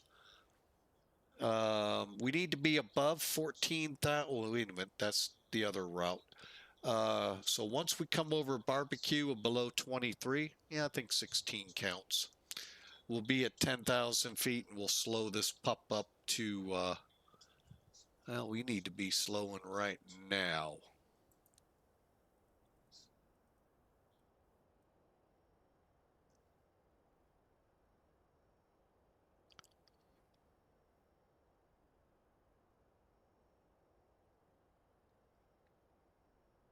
and then we'll slow at barbecue to 230.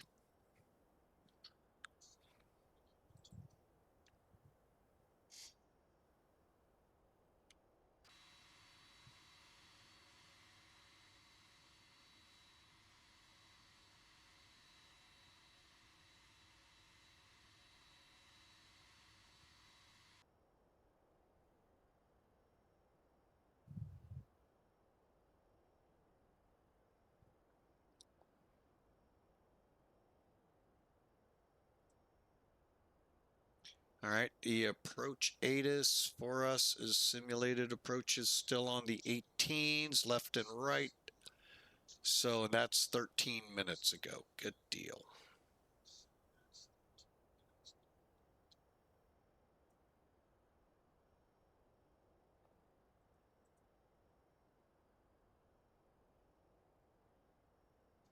All right, well, we're about to the point. We're about to put a wrap on this, but we're barbecue and then over to Jamala.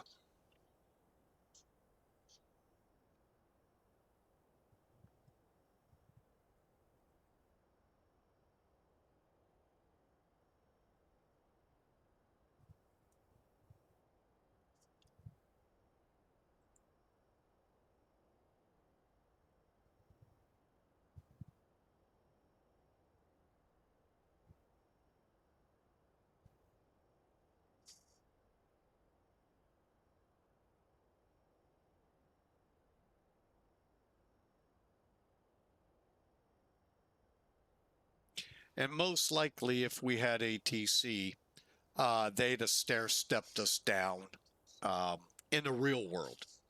Or they, make you just follow the descent.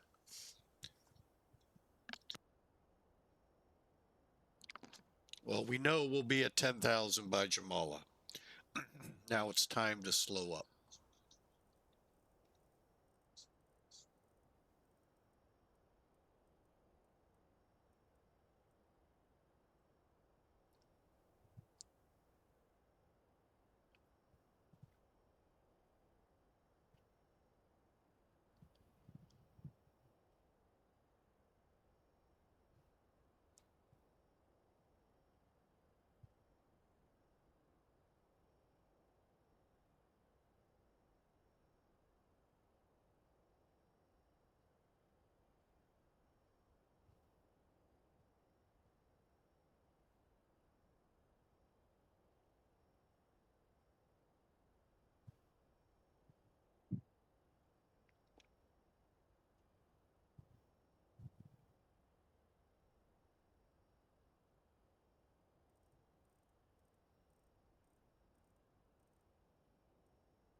All right, let's get our common traffic here and see if we can get on the right frequency this time.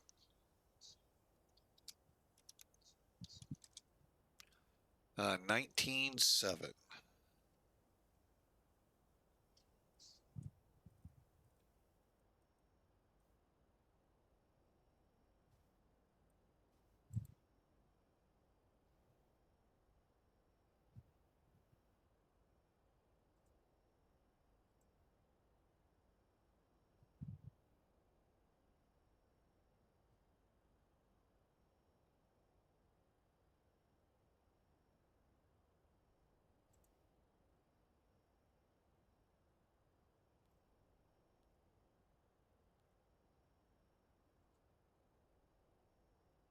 All right, we're going to go ahead, vector ourselves over to Reese.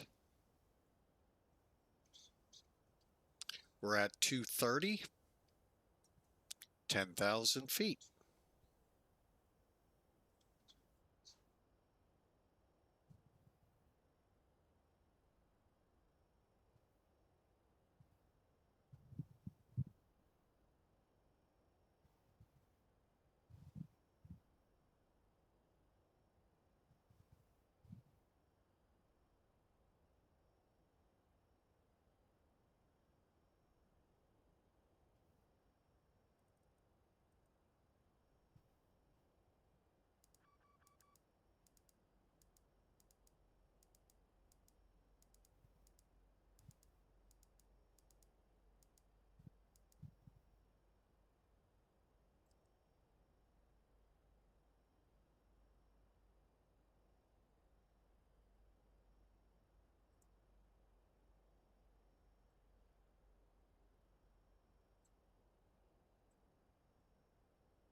Okay, let's verify. ILS 111.15180 for the heading. Cool. Unfortunately, we're still a little far out, and I don't think we'll have anything to identify it here.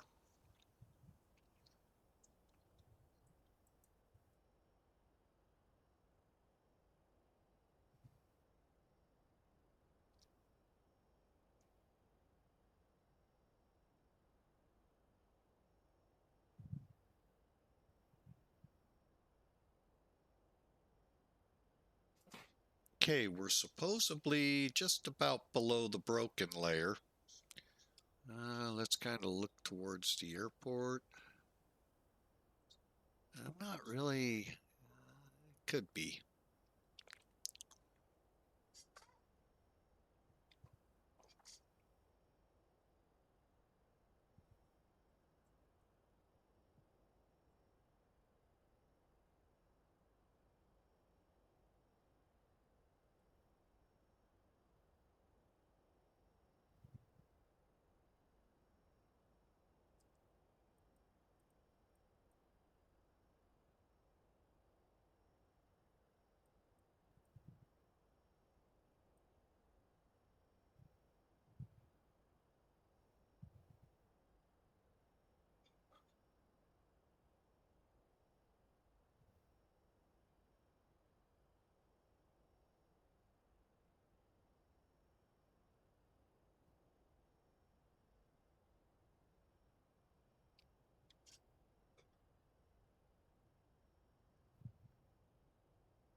All right, here we go.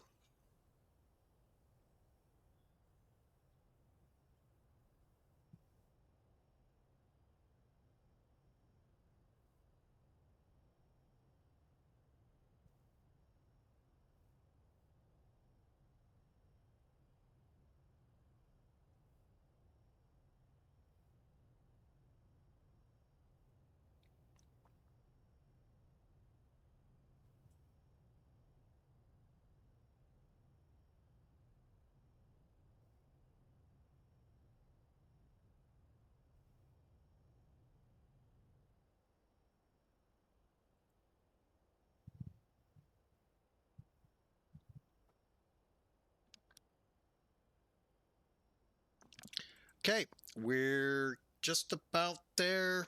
Like I said, we're well within 5 minutes from landing, and localizer is still not alive, which is fine.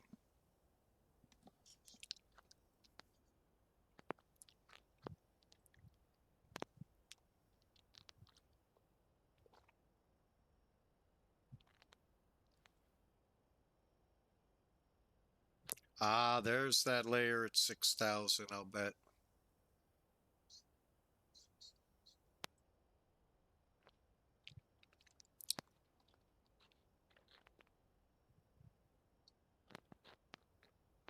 Although we're at 5,000, so yeah, it's a little off.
Okay, we're about to turn in.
Memphis common traffic, FedEx 811 heavy on the, well, correction, fully established, 18 left, about 8 mile final.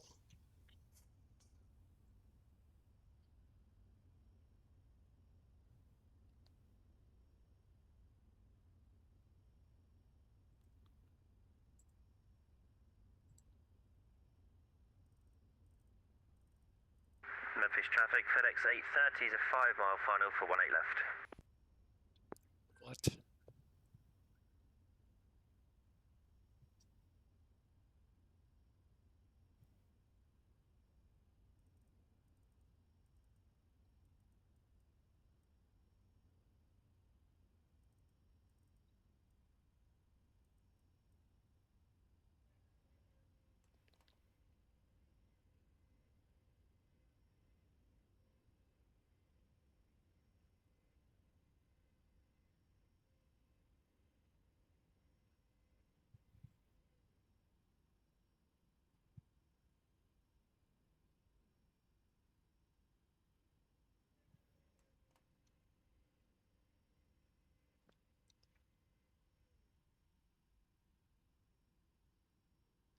All right, I'm going to take over.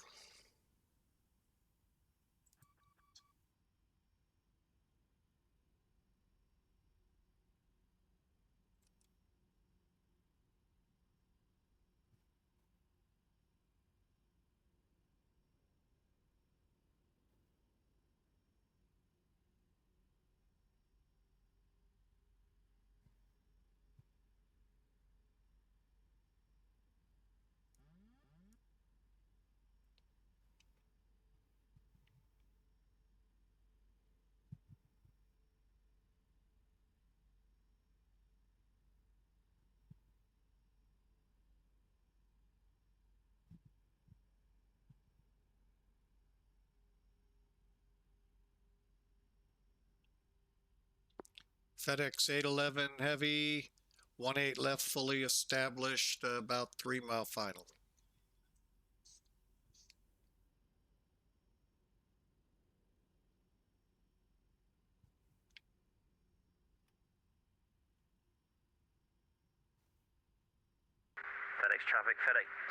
Memphis traffic, FedEx 830 is vacated, 18 left.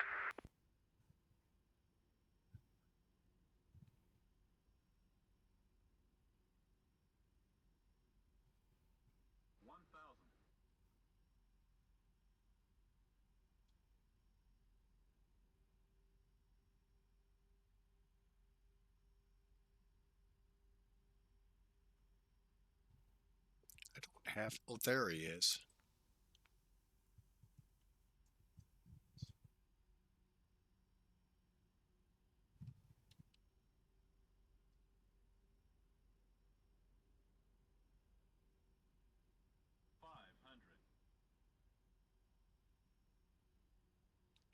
Okay, we're stable and we will be landing.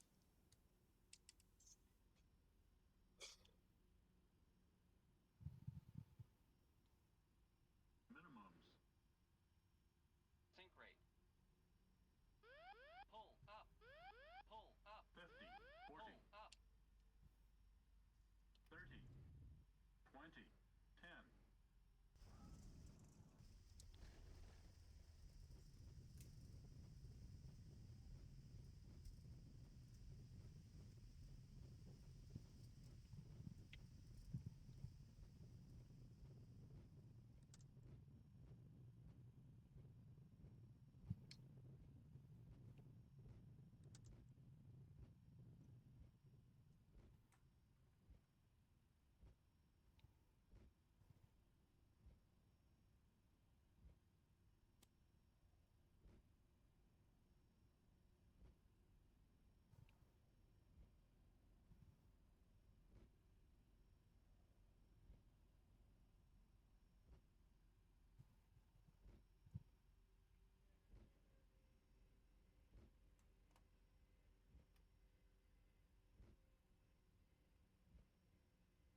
And Memphis traffic, FedEx 811 Heavy off at Sierra 2 to the ramp.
Well, that wasn't one of my better landings, 578.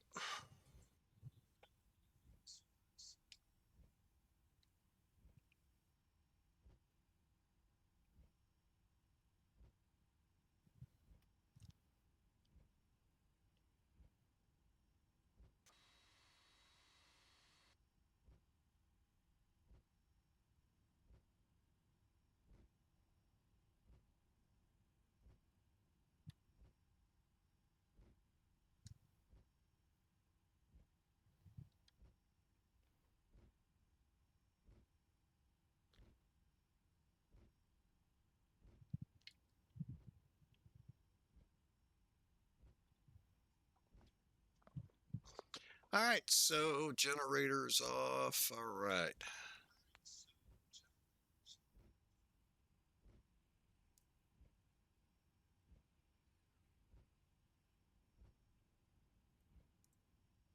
Memphis traffic, FedEx 830 crossing runway 27 at Sierra.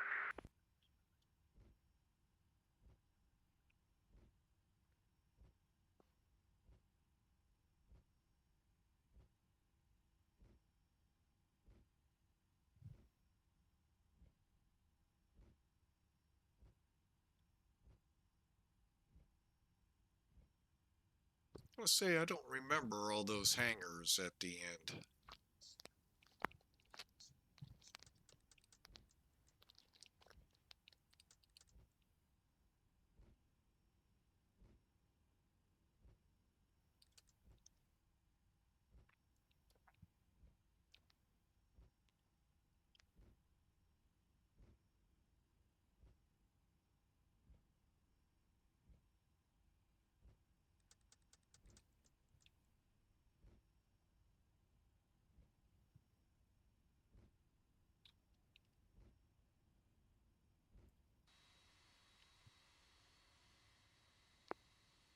And Memphis traffic, FedEx 811 Heavy crossing 27 Sierra.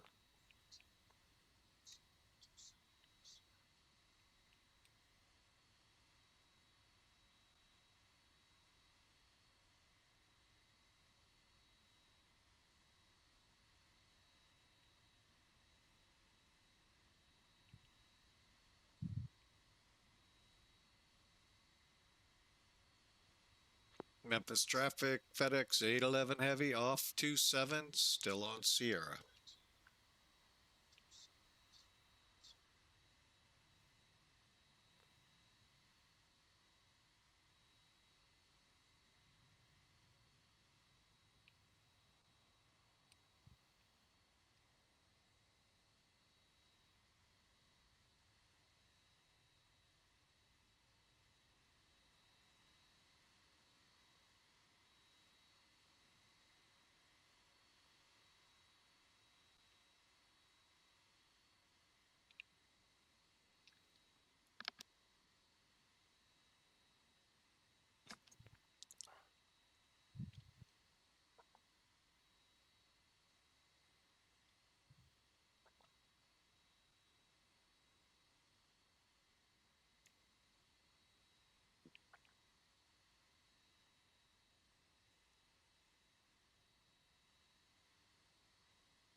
All right, we're into blocks.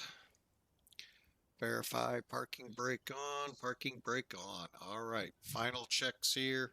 Up here, gen on, bleed on.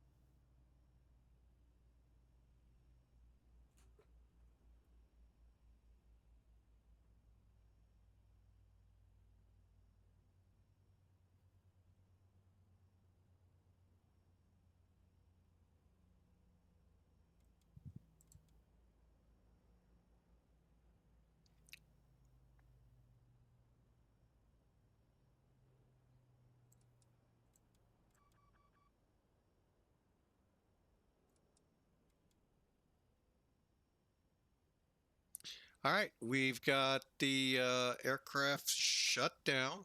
Now let's pull up the EFB, the other location, and go, let's, yeah, go with ground. Put the stairs, the chocks, the LSU, GPU, ACU, and loader in place.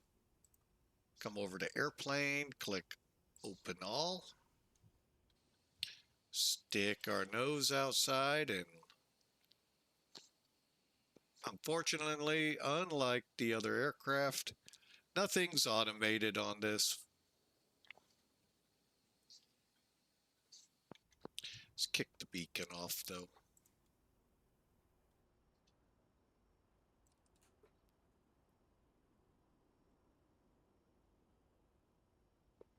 And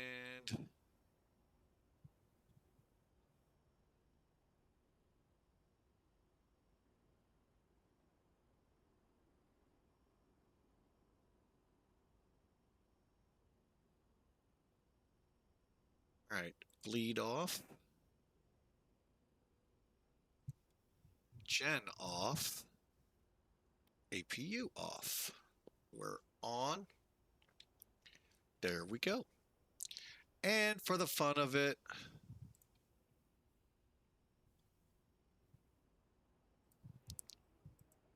they're unloading. All right, even though there's no animation, we're unloading. Welcome to Memphis and a horrible landing by Flying with Mike. Ugh, that was grisly. All right, couldn't even tell you where to begin, where I had troubles. Just really, just lost it right at the end. You know, could have gone around, but yeah, we went ahead and made the landing. Yeah, this looks a little different. Hang on, let me show you. First off, no floating buildings. That's a good thing. Unless they're floating higher than this. Oh, so that's what I was seeing. Okay. I thought this was up here. That's what was throwing me off. I'm like, what the heck? Anyway, I thought we had hangars all of a sudden here. I'm like, what the heck is going on with that? All right, so the 767 has made it from Chicago down to Memphis. All right, the airline, 586 at 131, 1.1 G, not bad. Just not a great landing.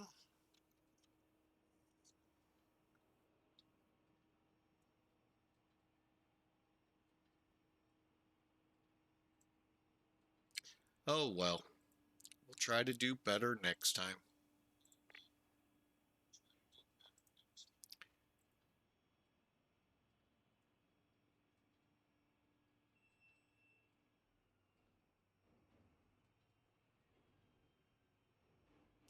All right, let's review with the others. Hopefully they're going to be about the same.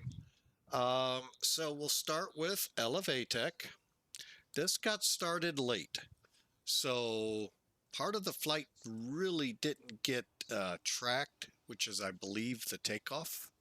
But that's okay. We're worried about landings, not takeoffs. Complete. Okay. There's that nastiness pushing west. Next blob to hit us tonight. I think we're due for some more tomorrow from somewhere. Maybe this stuff will be over here by then. I don't know why my dog just started. Oh, that's why. Be right back.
Sorry about that. The grandkids got here. Look, what perfect timing. We finished the stream and here they are.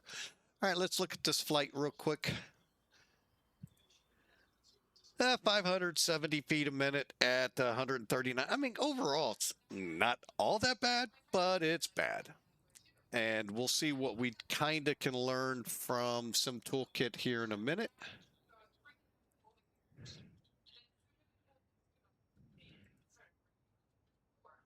All right, Sim Toolkit. Let me get rid of that. Yeah, 578, not bad. I mean, the numbers, the 578's kind of sucky, but overall, it's not that bad. Let's complete the flight. Unfortunately, the weather doesn't do a good job updating here. And there's the O'Hare to Memphis. Overall, 1 hour, 40-minute flight, 420 miles, and 7,000 kilograms of fuel. There's your landing rates again. But where did we touch down? I got a feeling we hit the threshold. Okay, I was wrong. Well, we were short. Okay. All right, so from the blue dot down is where we're supposed to land. Here's that aiming point I talked about. We're shy of it. 900 feet down the runway, three feet left. I mean, right on it, but we kind of kissed it a little hard. So, you know, hey, great flight all in all. And that's why I like Sim Toolkit. Seeing and then looking at the numbers going, did I get a gust? What hit me? I don't know. But anyway, we're on the ground, unloaded, I'm pretty sure. Let's find out. Oh, yeah, we're unloaded. It sounded pretty quiet. And there's Memphis, the FedEx hub. Imagine that, folks, at night. full of FedEx aircraft. And this is half of it.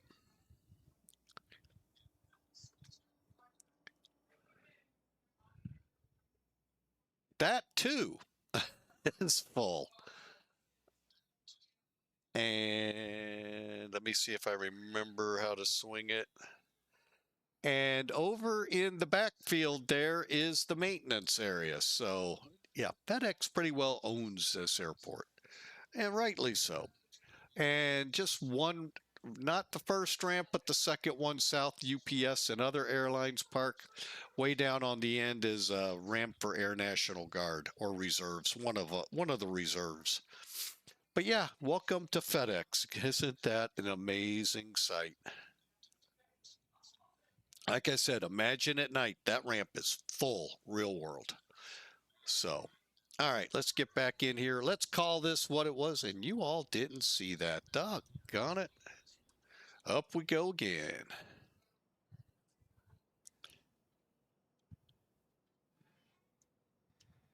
So anything in the kind of light gray colorish is FedEx parking.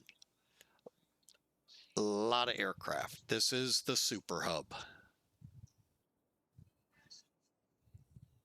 That amazing. All right, well, that wraps it up, folks. We've had a great day. Can't see. Thank you, Seaman. I appreciate it. Yeah, I know. I screwed up. I screwed up a lot today. Not a good FedEx flight today. Well, I hope you all enjoyed the 2 flights today. And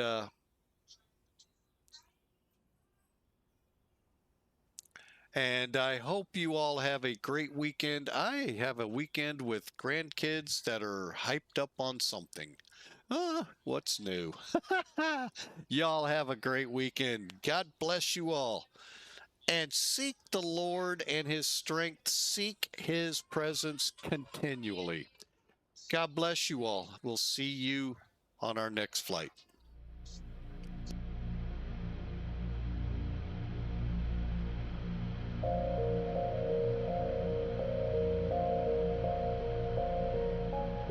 And thank you, Zeben, for the follow. We sure appreciate you coming aboard.